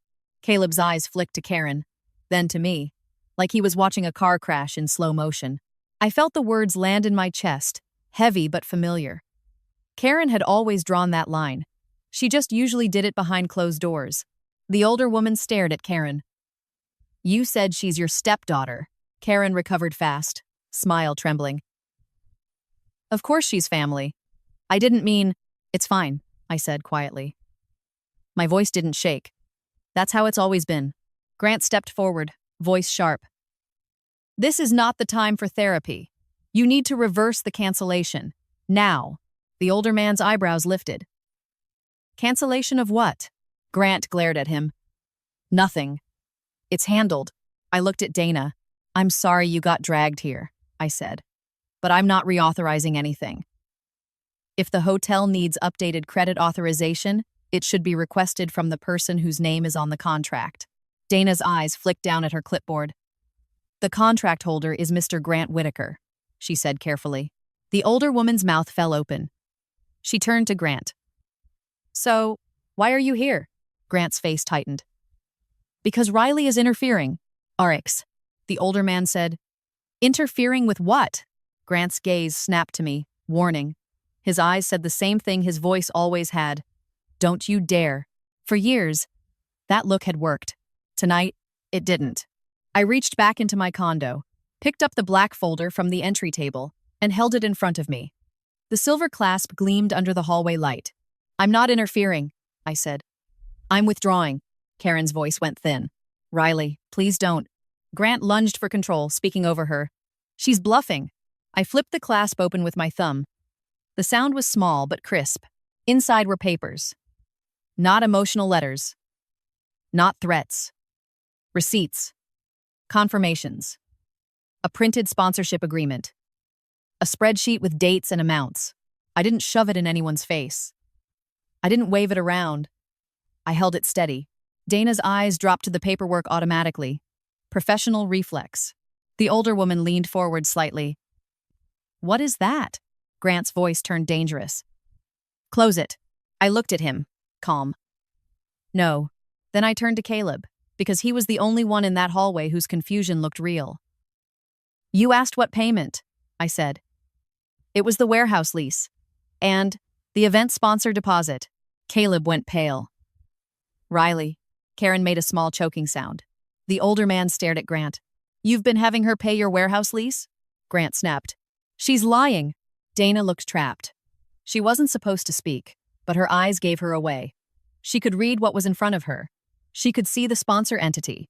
She could see the routing. She could see that this wasn't a tantrum.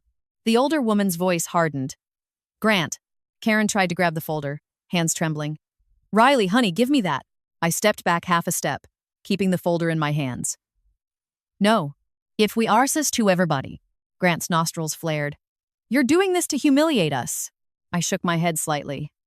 "You did that first." Grant's mouth twisted. "We came here to handle this privately."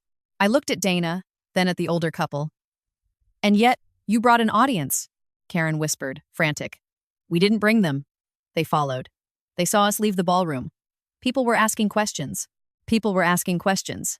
Again, always the audience. The older man's voice dropped, disgusted. "Grant, this is outrageous." Grant's posture stiffened, shifting into the tone he used in boardrooms. "There are complex financial arrangements. Riley doesn't understand." I let out a short breath. "I understand contracts," I said. "It's literally my job." Caleb's eyes flicked to me. For the first time, he looked embarrassed, not of me, but of the fact that he hadn't known. That his parents had kept him in the dark while the person they treated like a spare part had been holding up the structure. Dana cleared her throat again. "Careful. Mr. Whitaker, if the sponsor authorization has been revoked, we will need an alternative credit authorization tonight. Otherwise, the hotel will proceed according to policy." Grant's face went rigid. "I'll handle it," the older woman said. "With what money?" Karen's eyes flashed. "That's none of your business." I'm sewed. "It became our business when you dragged us into the hallway of a woman you publicly excluded," the older woman shot back. Then her gaze returned to me. "I'm sorry," she said, and there was no fake sweetness in it now. I had no idea. I nodded once, because there was nothing else to say.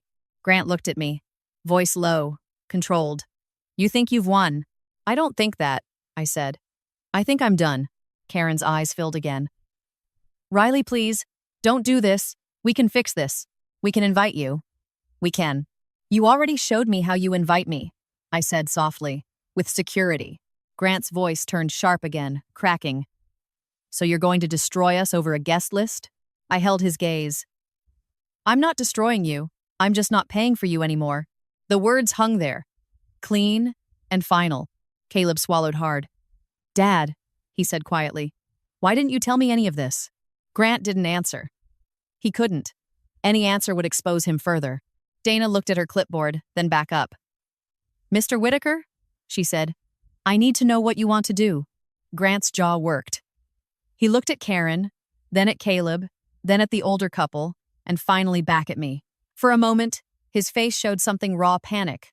Maybe, or the shock of realizing he couldn't bully his way out in front of witnesses. Then his expression hardened into something colder. He took one step forward and hissed, "If you don't reverse it, you're not family." "Telv," Karen gasped, whispering his name like she could stop him. I felt the old sting in my chest, but it didn't knock me down this time. It just clarified something I'd been pretending wasn't true. I nodded once. "Okay," I said. Grant blinked, thrown off by how little it affected me. "Okay?" he repeated. "Okay." I closed the folder, the clasp clicking shut like a lock, and stepped back into my condo. "Dana," I added, looking at the hotel staffer, "I'm sorry. Please direct any billing questions to the contract holder. Good night. Then I shut the door. I locked it. And on the other side of the wood, I heard the sounds of a man realizing his threats didn't work anymore. Karen whispering urgently, Caleb arguing, Dana speaking in a careful corporate tone, the older couple murmuring in disbelief. My hands were trembling when I turned away from the door, but it wasn't fear. It was adrenaline, the aftershock of doing the one thing I'd never done in my life. I'd let other people see the truth. And once the truth is seen, it doesn't go back into hiding. I didn't go back to the door. I didn't stand there listening for every word. That would have been the old me. The me who measured safety by tracking my parents' moods. I walked into my kitchen, set the black folder on the counter, and leaned my palms against the granite until my breathing slowed. My phone was still face down on the table. I flipped it over and watched the screen light up with notifications, like a slot machine that wouldn't stop. 22 missed calls, 3 voicemails, a flood of texts, most of them from Grant, some from Karen, a few from Caleb, and a handful from numbers I didn't recognize. The unknown ones were the most unsettling, because it meant the story was already moving through other people's mouths. I didn't respond to any of it. I poured myself another glass of water, took a slow sip, and stared at the clock. It was 9:18 p.m.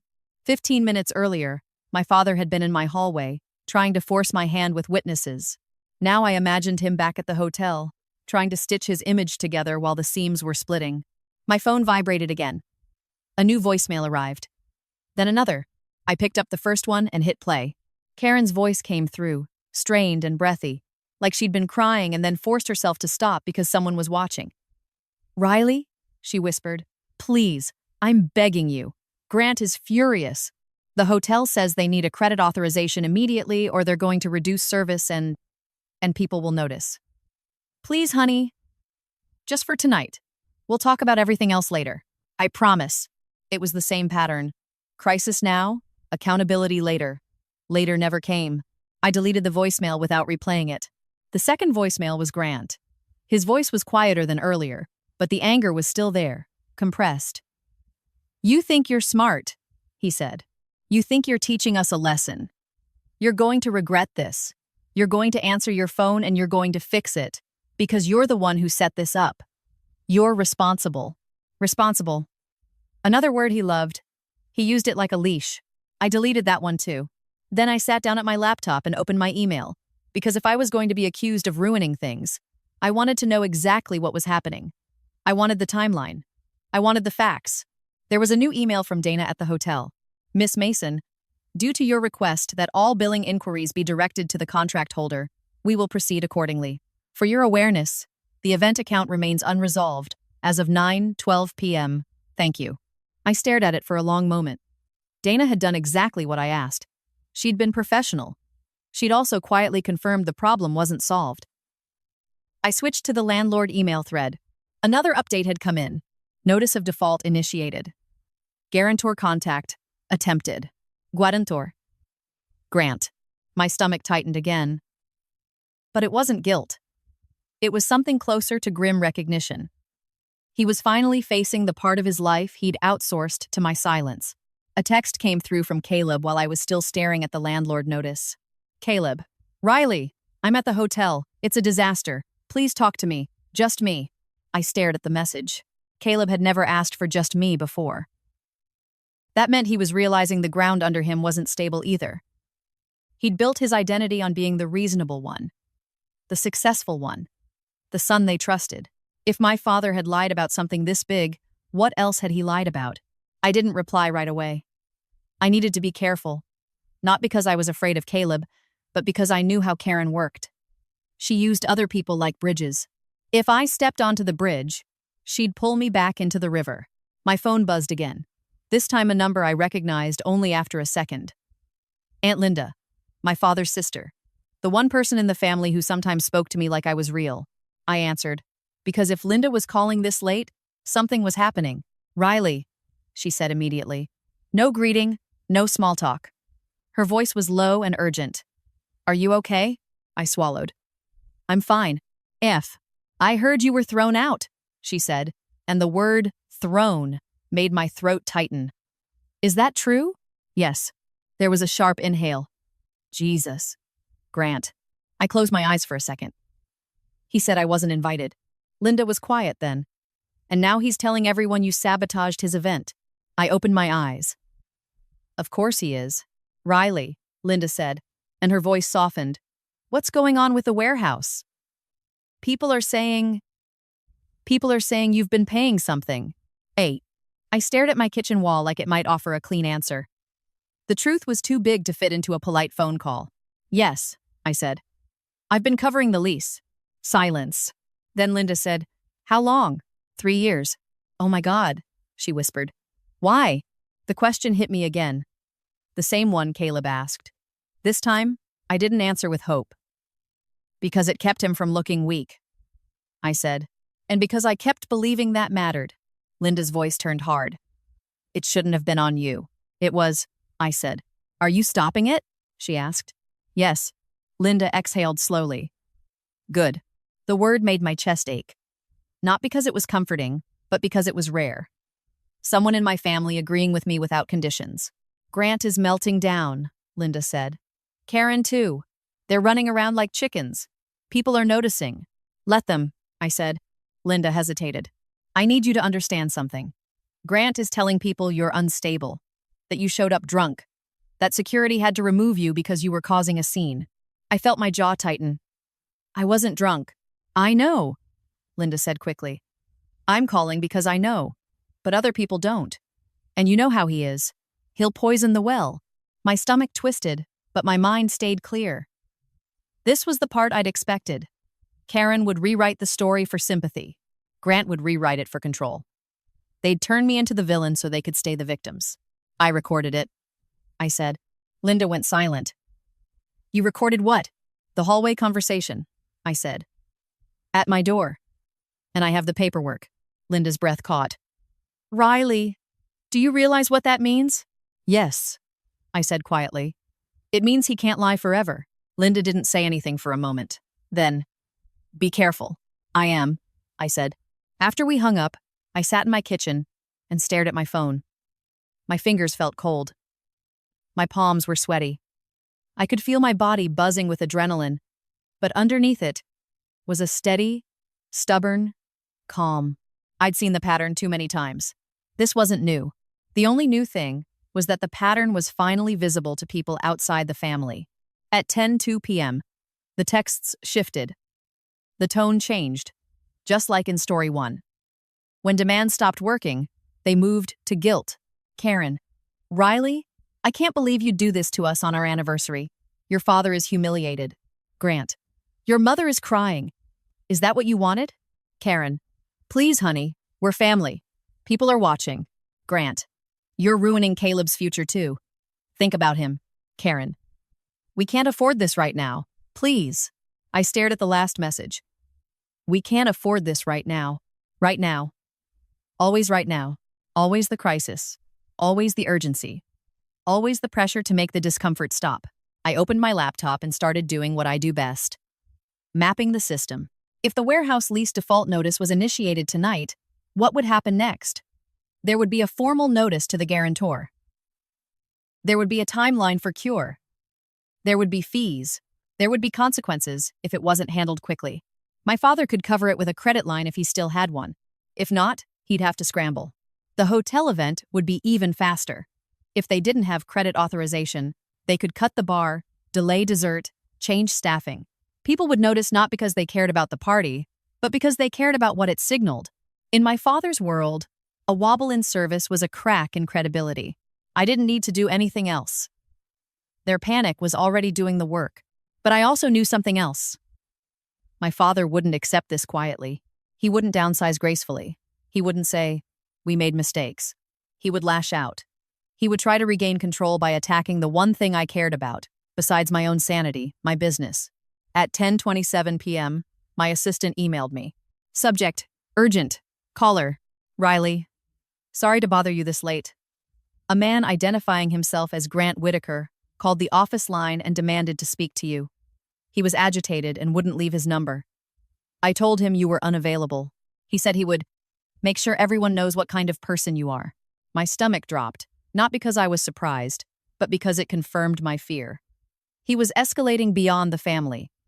He was coming for my professional life. I replied with one line. Thank you. Do not engage. If he calls again, document everything. Then I sat back and stared at the screen. This was the point of no return. If my father was calling my office line, threatening my reputation, then he wasn't just panicking. He was preparing to fight dirty. And the worst part was, he believed he could. Because in his mind, he still had the moral high ground. He still thought he was the parent, the authority, the one whose version of the story would win. I looked at the black folder on the counter, at the clean stack of documents inside it. I looked at my phone with the recorded video saved, and I realized something that made my skin prickle. The collapse wasn't just happening to him. It was about to happen to the story he'd told everyone about me. And this time, I wasn't going to be quiet while he built it. I didn't sleep much. I lay in bed with the lights off and my phone on the nightstand, screen down, like it was a live wire. Every time the building made a small sound, a pipe ticking, an elevator humming, I tensed. Not because I expected Grant to break my door down, but because my nervous system didn't know how to relax after a lifetime of being on alert for him. Around 2:40 a.m., I finally got up, padded into the kitchen, and made coffee like it was a workday. The smell helped. Bitter, real, grounding. I sat at my table with the mug between my hands and opened my laptop again.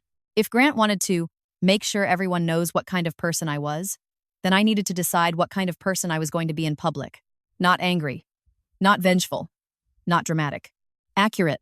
I pulled up the video recording from my phone and watched it once, straight through. No pausing. The audio was clear. Grant's demands. Karen's obsession with people finding out. Caleb asking what payment. Grant telling me I wasn't family if I didn't comply. It was all there. Plain and ugly. No editing needed. It didn't look like a trap. It looked like the truth. Then I opened my documents again and assembled a clean packet. The warehouse lease payment history, the sponsor deposit confirmations, the escrow authorization trail, and the hotel correspondence showing the sponsorship entity and the revocation notice. I made a PDF with a cover page that listed only facts, dates, amounts, reference numbers. No commentary, no emotion. If anyone read it, they would have to confront the math. At 6:15 a.m., my phone lit up for the first time in hours. A text from Caleb. Caleb, I'm outside. My stomach tightened. I checked my front camera feed on the condo app. Sure enough, Caleb stood in the hallway, holding 2 coffees, and looking like he hadn't slept either. His dress shirt was wrinkled now, his tie gone. He had that same tightness in his jaw I'd seen in the lobby, but there was something else too. Uncertainty, like the ground under him had shifted, and he didn't know where to step. I stared at the screen for a few seconds, then stood up and walked to the door. I didn't open it right away. I took a breath first, because I needed to make sure I was doing this for the right reason. Caleb wasn't my enemy. Caleb was a product. I opened the door. He looked up like he was relieved and guilty at the same time. Hey, he said quietly, and held out 1 coffee. I didn't know what you like anymore, so I got you a plain latte. I took it. The cup was warm. My hands were cold. Thanks, I said. He glanced past me into my condo, then back to my face. Can I come in? I hesitated for half a beat, then stepped aside. Yeah. He walked in carefully, like he expected a trap. I closed the door behind him and locked it, not because I thought he'd run, but because I didn't want Karen showing up mid-conversation. Caleb stood in my kitchen and looked around like he was seeing my life for the first time. The clean counters, the simple furniture, the quiet. My place didn't scream status. It just looked stable. You live. Nice, he said, almost surprised. I shrugged. It's mine. He nodded, then set his coffee on the table without sitting. Riley? He started, then stopped. He rubbed his thumb along the cup lid like he was trying to smooth out a thought. What happened last night? I asked. He let out a short breath. It got worse. Tell me, I said. Caleb finally sat down across from me. His eyes looked tired, rimmed red. The hotel cut the open bar early, he said. People noticed. Dad tried to pretend it was planned some nonsense about keeping it classy, but everyone could see the staff whispering, the coordinator running around. Then the hotel manager asked Dad to step into a side room with Karen. They were in there for 20 minutes. When they came back out, Karen's face she looked like she'd been slapped. I didn't speak. I just listened, Caleb continued. Dad started making calls from the hallway. Angry calls. Then he got this letter email, whatever, from the landlord about the warehouse. He went white. I've never seen him look like that. Not even when Grandma died. My coffee sat untouched in front of me. The smell was sharp and familiar. Caleb's voice cracked a little. Then Linda showed up.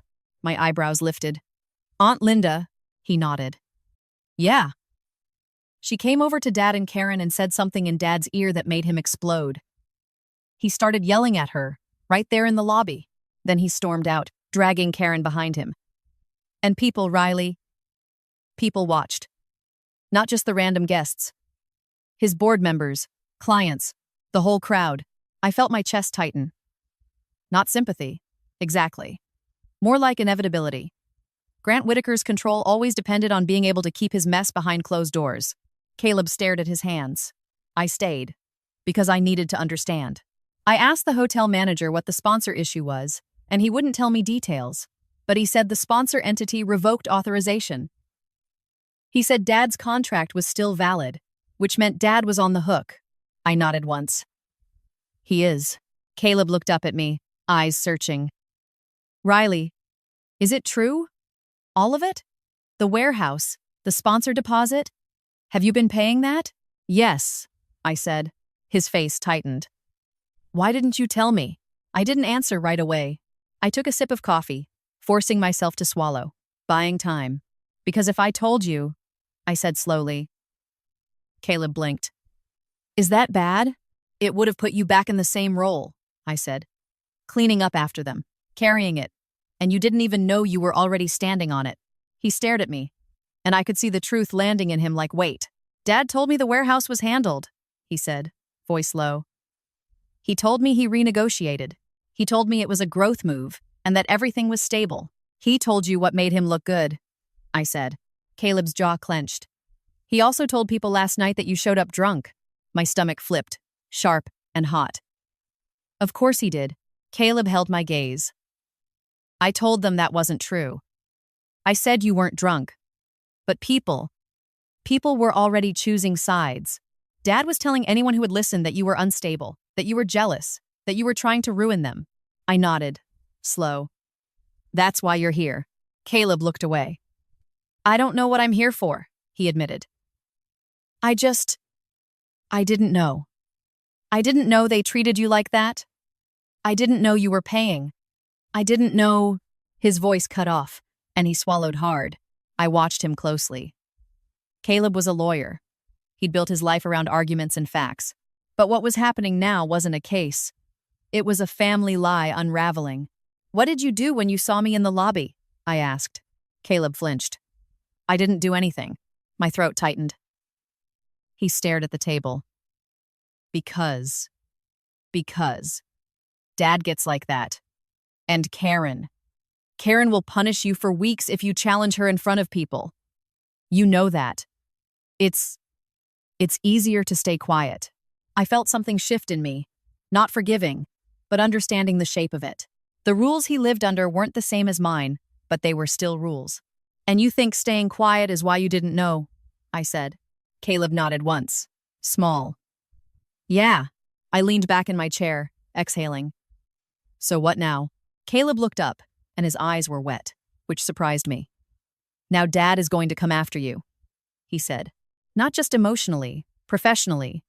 He was already making calls. He called one of my partners. He called a client. He was telling them, you're unreliable. Nows. My hands tightened around my coffee cup. He called my office line, I said. Caleb's eyes widened. Jesus. I stood up and walked to the counter where my laptop was open. I turned it so Caleb could see the email from my assistant about Grant's call. Then I pulled up the landlord notice and the hotel email. Then I opened the PDF packet I'd made. The one with the cover page of facts. Caleb stared at it like he was looking at a crime scene. This is real, he whispered. It's always been real, I said. You just didn't see it, Caleb swallowed. What are you going to do? I looked at him. I'm not going to scream. I'm not going to post a rant on Facebook. I'm not going to show up at their house and throw a fit. He nodded, like he was relieved. I'm going to protect myself, I continued. And I'm going to stop letting them rewrite what happened. Caleb's brow furrowed. I didn't answer with a grand plan. I answered with a simple action. I opened my email and drafted a message to my attorney. Subject line: defamation and harassment documentation. I attached the assistant's email, the landlord notices, the hotel correspondence, and a copy of the recorded video file. Then, I hit send. Caleb watched, silent. Then I opened another email. This one to my office leadership team. I wrote 3 sentences. My father may attempt to contact clients and partners. Do not engage. Document all contact attempts. Route everything to me and legal. I hit send. Caleb exhaled slowly. You're prepared. I've had practice, I said. He looked ashamed. Riley, I'm sorry. The apology hung in the air. It wasn't enough to fix years, but it was more than I'd ever gotten from him before without a condition attached. I believe you, I said. And that was true. I believed he was sorry. I also believed he still wanted the world to go back to normal. Caleb's voice dropped. They're going to ask you to reinstate the payments. I nodded. I won't. He hesitated. What if they can't pay? What if Dad loses the warehouse? What if the company? What if? I repeated. Caleb's mouth tightened. What if it ruins everything? I looked at him steadily. Then it ruins the things they built on pretending I wasn't there. Caleb stared at me like that sentence hurt him in places he didn't know existed. You're not doing this out of spite, he said, more like a realization than a question. No, I said. I'm doing it because I'm done paying for a story where I'm the problem and they're the victims. Caleb's phone buzzed on the table. He glanced down, then his face tightened. It's Dad, he said. I didn't move. Answer it if you want. Caleb swallowed and hit accept, putting it on speaker before he could chicken out. Where are you? Grant's voice snapped through the phone, raw with anger. No greeting. Caleb looked at me, then back at the phone. I'm with Riley. A beat of silence. Then Grant's voice went low and dangerous. Put her on. Caleb hesitated. I leaned forward slightly and spoke into the air, calm and clear. I can hear you. Grant's breath hit the microphone like he was holding himself back. You're going to fix this today. No, I said. Grant's voice sharpened. You don't get to say no. I looked at Caleb, then back at the phone. I already did. Grant's tone shifted, trying a different angle, smoother. Riley, we can talk. We can apologize. But you need to reinstate the payments. We're facing serious consequences. I felt my jaw tighten. You had serious consequences last night when you chose to throw me out, Grant snapped. That's not the same thing. That's the point, I said. You never think it's the same thing. 25 list. Caleb sat frozen, listening. Grant's voice cracked with rage. If you don't fix it, I'll tell everyone what you are. I kept my voice steady. You already started, Grant hissed. You think you have proof? You think anyone will care about your little documents? I glanced at Caleb. He looked sick. I think the hotel cared enough to come to my door, I said. And I think your donors cared enough to ask why you were begging. Silence. Then Grant said, very quiet. You're going to regret this. I didn't raise my voice. I didn't plead. I said the truth like it was a line on a contract. I already regret the last 3 years, I said. I'm not adding a fourth. Caleb's hand shook slightly as he held the phone. Grant's voice came through, clipped. Fine? You want war? You'll get it. The call ended. Caleb stared at the screen like it had burned him. And I looked at my brother, half-brother, step-brother, whatever label fit, and realized the next phase wasn't going to be them panicking privately. It was going to be Grant Whitaker trying to win publicly, which meant I couldn't just withdraw support. I had to take back the story. Caleb stayed for another 10 minutes, mostly silent. He drank half his coffee, stared at the table, and kept rubbing his thumb along the edge of his phone like he was trying to erase what he'd just heard. I need to go, he said finally, voice flat. They're going to spiral. I nodded. They already are. He stood, hesitated, then looked at me like he wanted to say more. Riley, he said, if he calls my partners again, I'll shut it down. Do what you can, I said, but don't set yourself on fire for them. Caleb swallowed. I don't know how not to. I watched him for a second and said the simplest thing I could. Start by telling the truth. He nodded once, then left. When the door clicked shut, my condo felt even quieter, like the air itself was waiting. I cleaned the 2 coffee cups without thinking, rinsing them, setting them in the dishwasher, moving through motions that made my body feel normal, even while my mind ran scenarios. Grant Whitaker wanted war. That meant he would go where he always went. Optics and pressure. He'd call people. He'd hint. He'd smear. He'd make me sound unstable so no one would believe me if I spoke up. But he had a problem now. He'd escalated outside the family. He'd called my office line. He'd threatened my reputation. That meant this wasn't just family drama anymore. It was interference. It was harassment.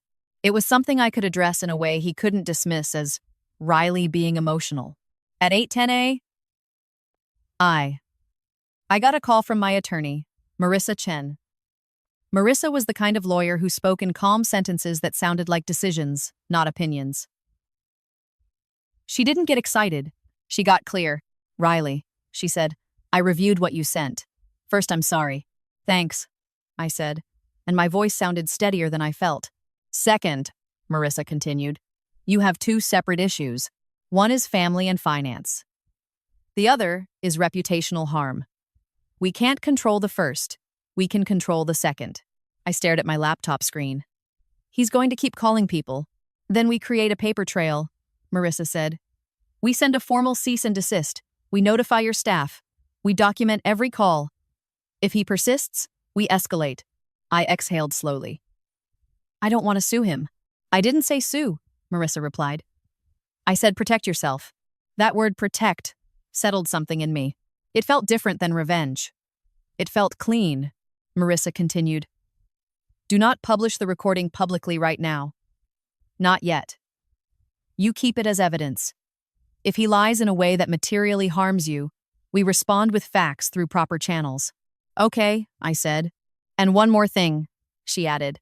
Your financial arrangements with them, if you've been paying a lease through an LLC, make sure you don't have any remaining obligations. No automatic renewals, no guarantees. Close the loops. It's set. I already halted payments, I said. Good, Marissa replied. Now make sure there's no contract that can be twisted into an implied promise. After I hung up, I sat for a moment staring at the black folder. It wasn't just proof of what I'd done. It was proof of what I needed to undo. I opened my laptop and pulled up every account connected to that LLC.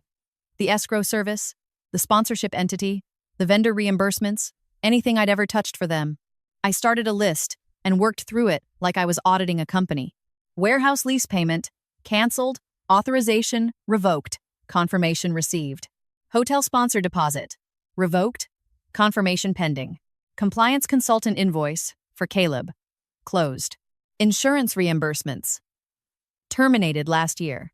Any residual vendor contracts, none. By 9:15 a.m. My hands were tired from clicking, but my mind felt clearer. Every tie I cut was a boundary made real.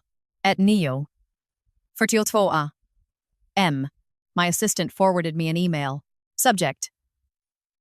Weird call. From Grant Whitaker. A man called our front desk and asked for the purchasing lead on the Midwest account. He said he was your father and that you were having a breakdown and that we should be cautious about any commitments. The receptionist transferred him to voicemail as instructed. We recorded the call. My stomach tightened, but I didn't panic. This was predictable. Grant was trying to poison my relationships. I replied, "Thank you. Save the recording. Do not delete. Forward to legal." Then I opened Marissa's draft cease and desist letter in my inbox. It was already there, clean and formal, addressed to Grant Whitaker, listing specific behaviors. Unauthorized contact with my office, attempts to interfere with business relationships, defamatory statements. It demanded he stop immediately. Reading it felt surreal. My father's name on a legal document from my attorney. This was where we were. I told Marissa to send it. At D's Onza. M. Karen texted me. Karen, we are coming to your office at noon. We need to talk as a family. This has gone too far.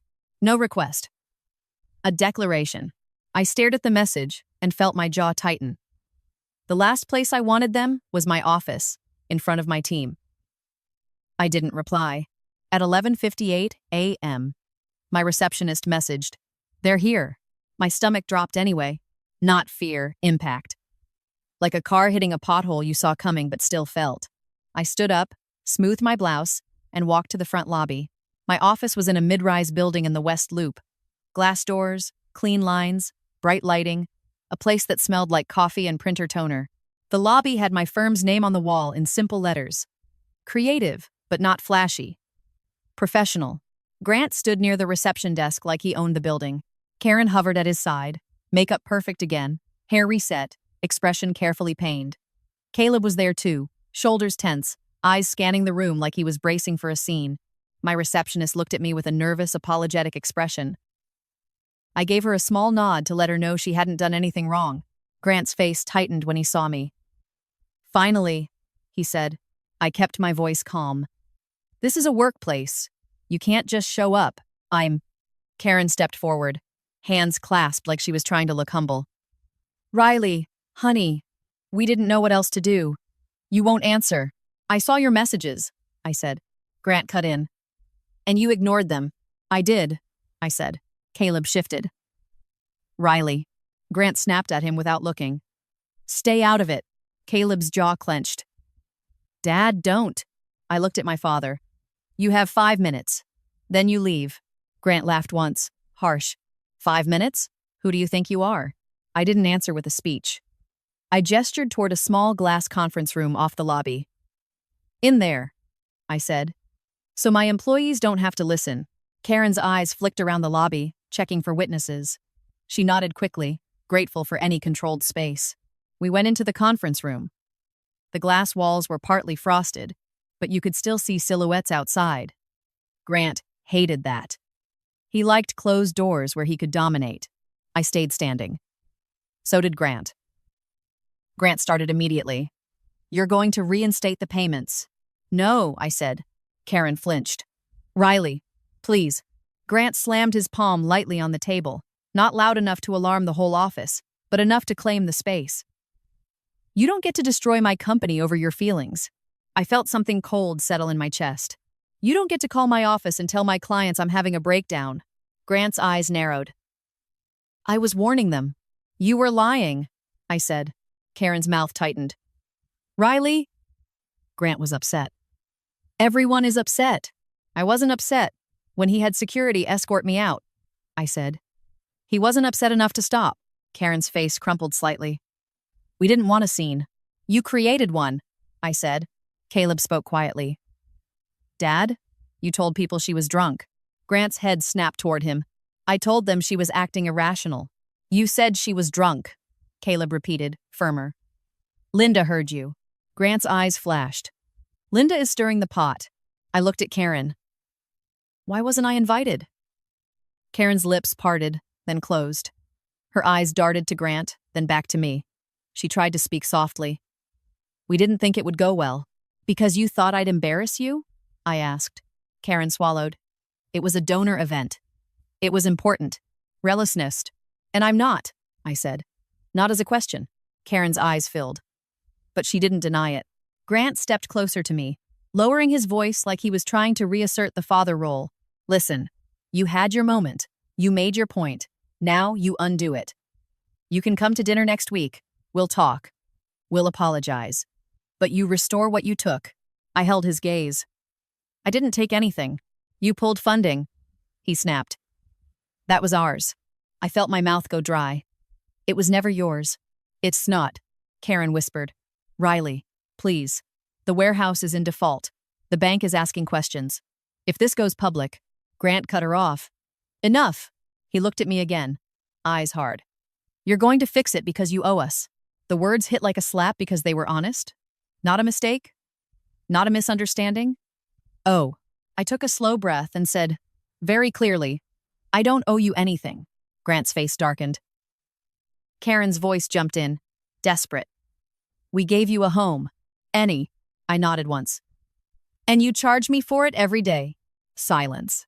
Caleb looked down, like the room suddenly felt too bright. Grant's jaw worked. "You think you're untouchable because you have money and paperwork." "No," I said. "I think I'm done being used." Grant leaned in, eyes cold. Then you can explain to everyone why my company collapses. I didn't blink. You can explain why it was being held up by the child you wouldn't even let into your ballroom.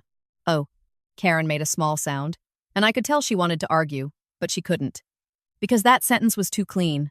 Grant stared at me for a long beat. Then his mouth twisted into something sharp. Fine, he said. If you want to play this, we'll play it. But don't expect to walk out of this with your reputation intact. I looked at him, calm. That's why my lawyer contacted you this morning. Grant froze. Karen blinked. What? Caleb's eyes widened. Riley. Grant's face flushed with anger. You sent a lawyer after me? I sent a lawyer to stop you from harassing my staff and clients, I said. Because you crossed a line. Grant's breath hitched. For a moment, he looked genuinely shocked, not at the document, but at the fact that I had done something he couldn't bully away. Karen turned toward him, whispering, Grant, what did you do? Grant snapped. Nothing. Caleb's voice was quiet but steady. Dad, you called her office. Grant glared at him. I did what I had to do. I nodded once, like a judge confirming the record. And now I'm doing what I have to do. The room went silent again.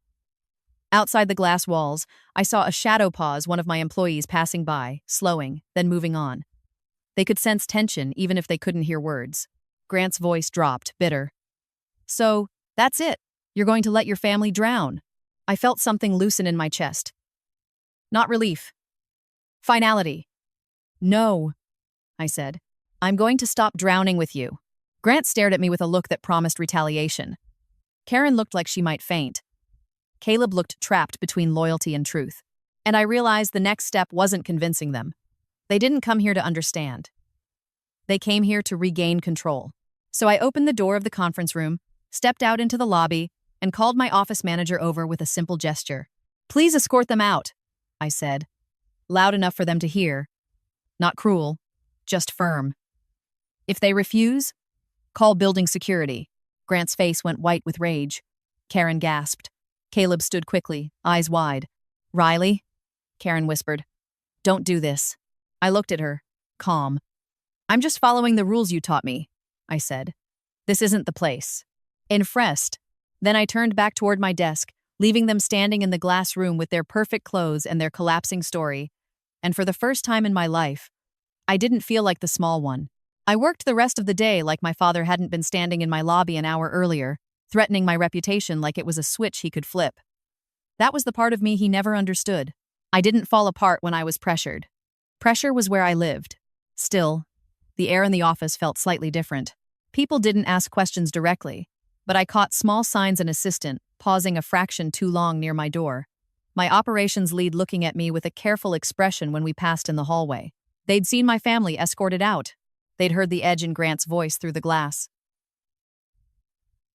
Even if they didn't know details, they knew something was off. At 4:37 p.m., Marissa emailed me a copy of the delivered cease and desist with confirmation of receipt. Grant had gotten it. There was no pretending he didn't. I forwarded it to my private folder and didn't reply. The point wasn't dialogue. The point was boundaries with teeth. At 5:18 p.m., my phone buzzed with a single text from Caleb. Caleb. Dad's warehouse lender froze his line of credit. Karen is losing it. Dad says you're dead to him. Linda is telling people the truth. I stared at the message for a long moment. The words, frozen line of credit, were the only part that really mattered. It meant the clause I'd worried about was doing its work. Once lenders smell instability, they clamp down fast. The system doesn't care about pride. It cares about risk. I didn't reply. Not because I didn't care, but because replying would pull me back into the loop, where my family used my reaction as leverage. Instead, I went home, changed into jeans and a sweater, and cooked myself dinner. Pasta, garlic, olive oil, lemon, nothing fancy, something real. I ate at my kitchen table without my phone in my hand, forcing myself to stay in my own life. When you grow up in a house like mine, you get used to living in other people's emergencies. You forget what it feels like to be steady. 2 days passed like that. The volume of contact decreased, then changed shape. The calls stopped coming every hour and started coming in bursts. The texts shifted from demands to pleas to bizarre attempts at warmth, like Karen was trying on different masks, until one fit. Karen, can we please talk? I made your favorite chicken soup. Karen, I found old photos of you as a kid. You were so sweet. Karen, your father isn't sleeping. I'm scared. Grant's messages were shorter, sharper. Grant, you did this. Grant, enjoy the fallout. Grant, don't come crawling back. And then, on the third day, a new kind of message appeared. Not from my family. From someone I hadn't heard from in years. Unknown number. Riley, this is Jordan Pike. We met at the Whitaker event. Call me. I stared at the name and felt my stomach tighten. Jordan Pike was one of my father's board members, a man who had always treated me like furniture at family functions. Polite nod, quick glance away. If he was texting me now, it meant Grant's mess had gotten big enough that the board was involved. I didn't call immediately. I forwarded the message to Marissa. Then I waited an hour, because I wanted to be sure I was choosing the timing, not reacting. When I finally called, Jordan answered on the second ring. Riley, he said, and his voice was brisk but not hostile. Thank you for calling me back. Of course, I said. What's this about? He paused, like he was choosing his words carefully. Grant is telling people a variety of things. That you're emotionally unstable. That you're interfering with company contracts. That you're trying to retaliate for not being invited to an event. There's confusion. I almost smiled. Confusion. Everyone loved that word when they didn't want to say, lie. Jordan continued. I'm not calling to mediate family drama. I'm calling because Grant's personal guarantee on that warehouse lease is now triggering issues that could affect the company. The board needs to understand what happened. I kept my voice calm. What do you want from me? I want facts, Jordan said. Not feelings. Facts. I looked at the black folder on my counter like it could hear us. I have facts, I said. I have documentation of payments and sponsor deposits that were routed through an LLC I control. There was silence on the other end. Then Jordan said, quieter. So it's true. Yes, I said. Why? He asked. I didn't answer with the full emotional story. I answered with a simple, business-like truth. Because 3 years ago, the lease was at risk, and Grant didn't want it public. I kept it current anonymously. I did the same with the event sponsorship to protect the company's image and his. Jordan exhaled. And you stopped? Yes. Because of the event incident? He asked. I paused. Because I was removed from the event by security after being told I wasn't invited, I said. Each word deliberate. And because my father then attempted to pressure me into reinstating payments while making defamatory statements to my business contacts, Jordan was quiet again. He called your clients? He called my office line, I said. We recorded it. Jordan let out a slow breath. Riley, I'm going to be blunt. The board is not happy. Not because he had family conflict, because he exposed the company to risk by tying it to personal pride and secret financial patches. And because he's now blaming you instead of owning it. I held the phone tighter. I'm not trying to hurt the company, I said. I'm trying to stop being used. I believe you, Jordan said, and that surprised me more than it should have. Can you send me the documentation? I glanced at my laptop. I can send a packet of payment confirmations and sponsor deposit records, I said. Redacted where necessary. Please do, he replied. And one more thing. There's an emergency board meeting tomorrow. Grant is going to frame this as you sabotaging him. Your documentation will matter. I felt my chest tighten, but my voice stayed steady. I'll send it within the hour. After I hung up, I sat at my kitchen table and stared at the wall for a long time. This was the moment my father always avoided. Other adults asking questions he couldn't answer with authority. For the first time, his story about me wasn't just family gossip. It was a business liability. I emailed Jordan a clean packet payment history, timestamps, sponsor deposit confirmations, the hotel correspondence, and a short note. These are factual records. I am not requesting involvement. I am providing clarity. Then I forwarded the same packet to Marissa. The next morning, my phone buzzed with a message from Caleb. Caleb, they're having a board meeting. Dad is freaking out. Karen says you're trying to ruin him publicly. I stared at it and felt a strange calm. My father was the one who dragged the public into it. He brought the hotel manager to my door. He called my clients. He made it bigger because he believed bigger meant he would win. I didn't respond. At 2:12 p.m., Jordan texted again. Jordan, Thank you. Board meeting concluded. Grant is being asked to step down as CEO effective immediately. Pending review. Karen is calling everyone. Brace yourself. My hands went cold. Not because I felt triumph, but because the consequences were suddenly real in a way that couldn't be undone. My father had built his whole identity around being the man in charge. And now the board his audience had pulled the title away. A minute later, Karen called. I let it ring twice before answering, because I needed to choose, not react. Riley, she sobbed the moment I picked up. Her voice was raw, not polished. What did you do? What did you tell them? I didn't tell them anything that wasn't true, I said. You sent documents, she cried. Grant says you sent documents. They're making him step down. He's losing everything. I closed my eyes briefly. He's losing the things he built on pretending he didn't need help, I said. Karen's voice rose, frantic. You're punishing us. You're destroying your own family. I felt the old tug, the instinct to soothe her, to fix the crying. But I held steady. No, I said. I stopped covering. Karen choked on a sob. You meant to keep me out, I said quietly. You meant to keep your image clean. You meant to call security on me. You meant to call my business and warn people about me. Karen's breath hitched. That was Grant. That was the family system you protect, I said. Silence on the line, broken only by her crying. Then she whispered, We need you. Riley, please. He can't handle this. He's not okay.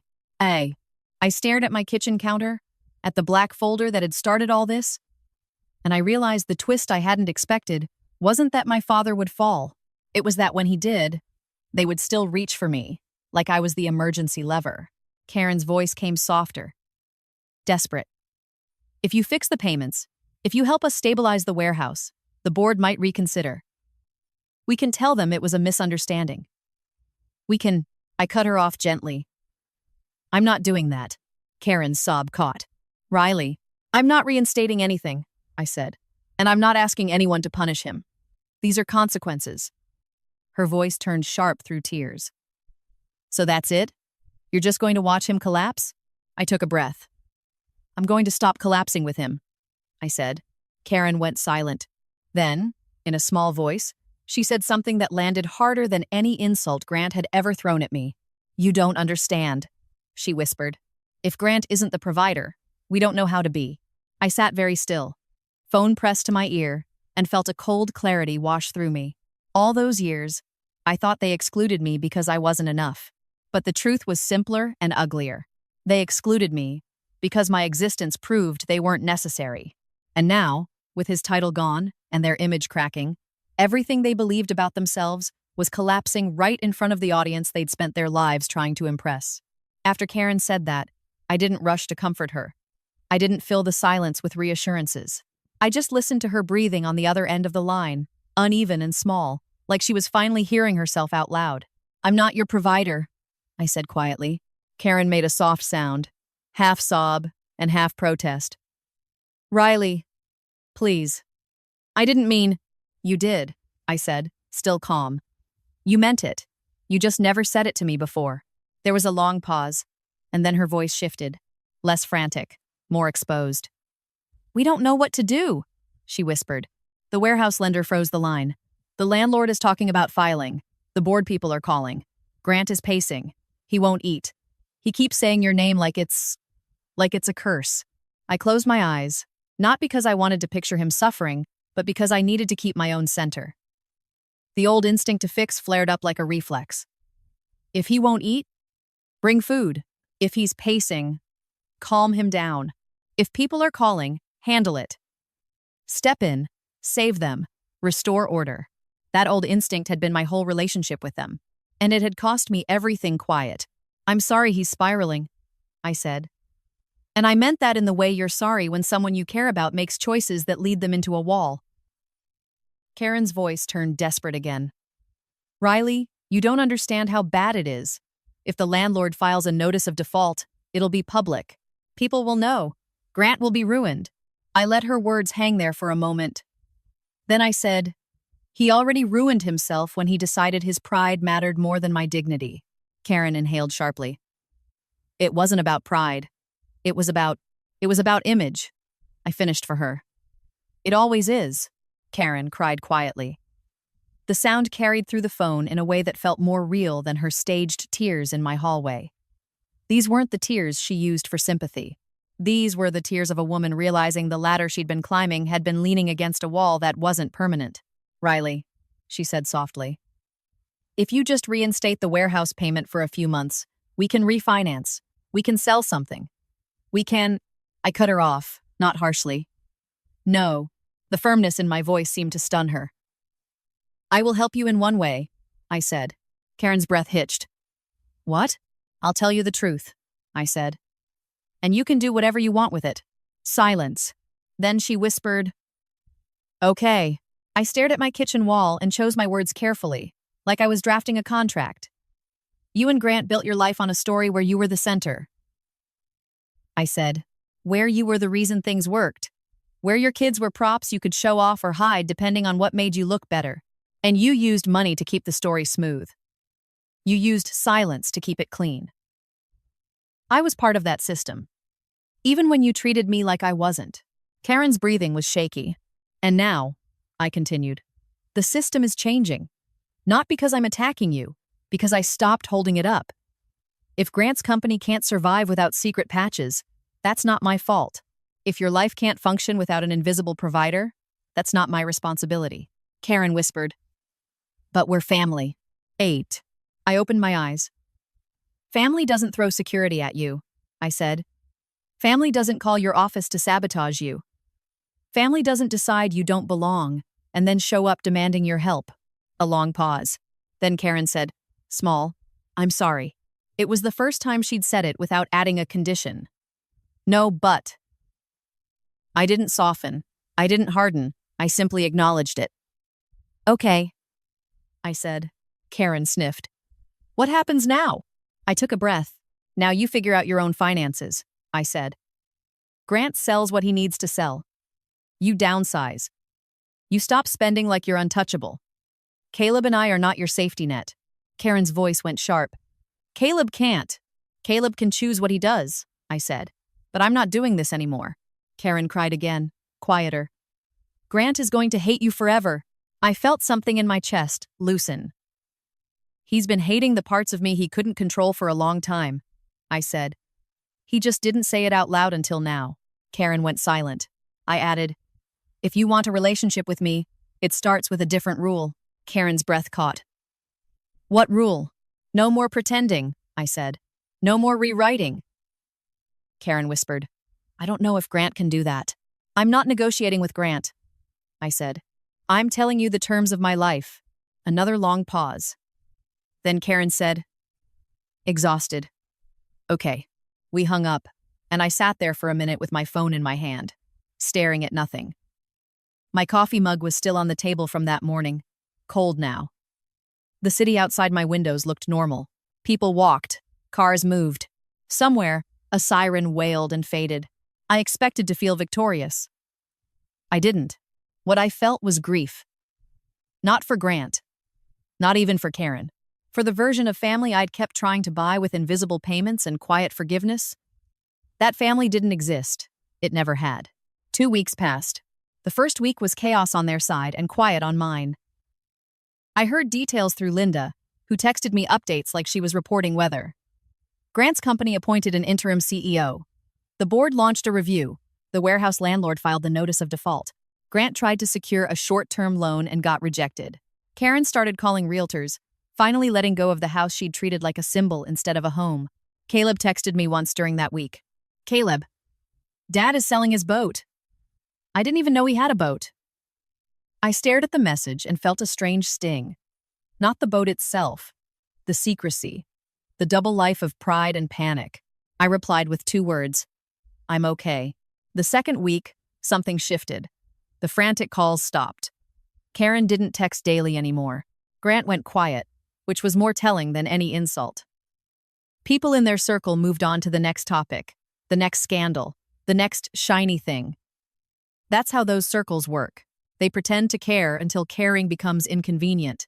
On a Sunday afternoon, Linda came to my condo. She brought a paper bag from a diner and set it on my counter like she'd done 100 times when I was younger, sneaking me food after Karen made comments about my weight. Egg sandwich, she said. Eat. .com de bis. I smiled. Small. Thanks.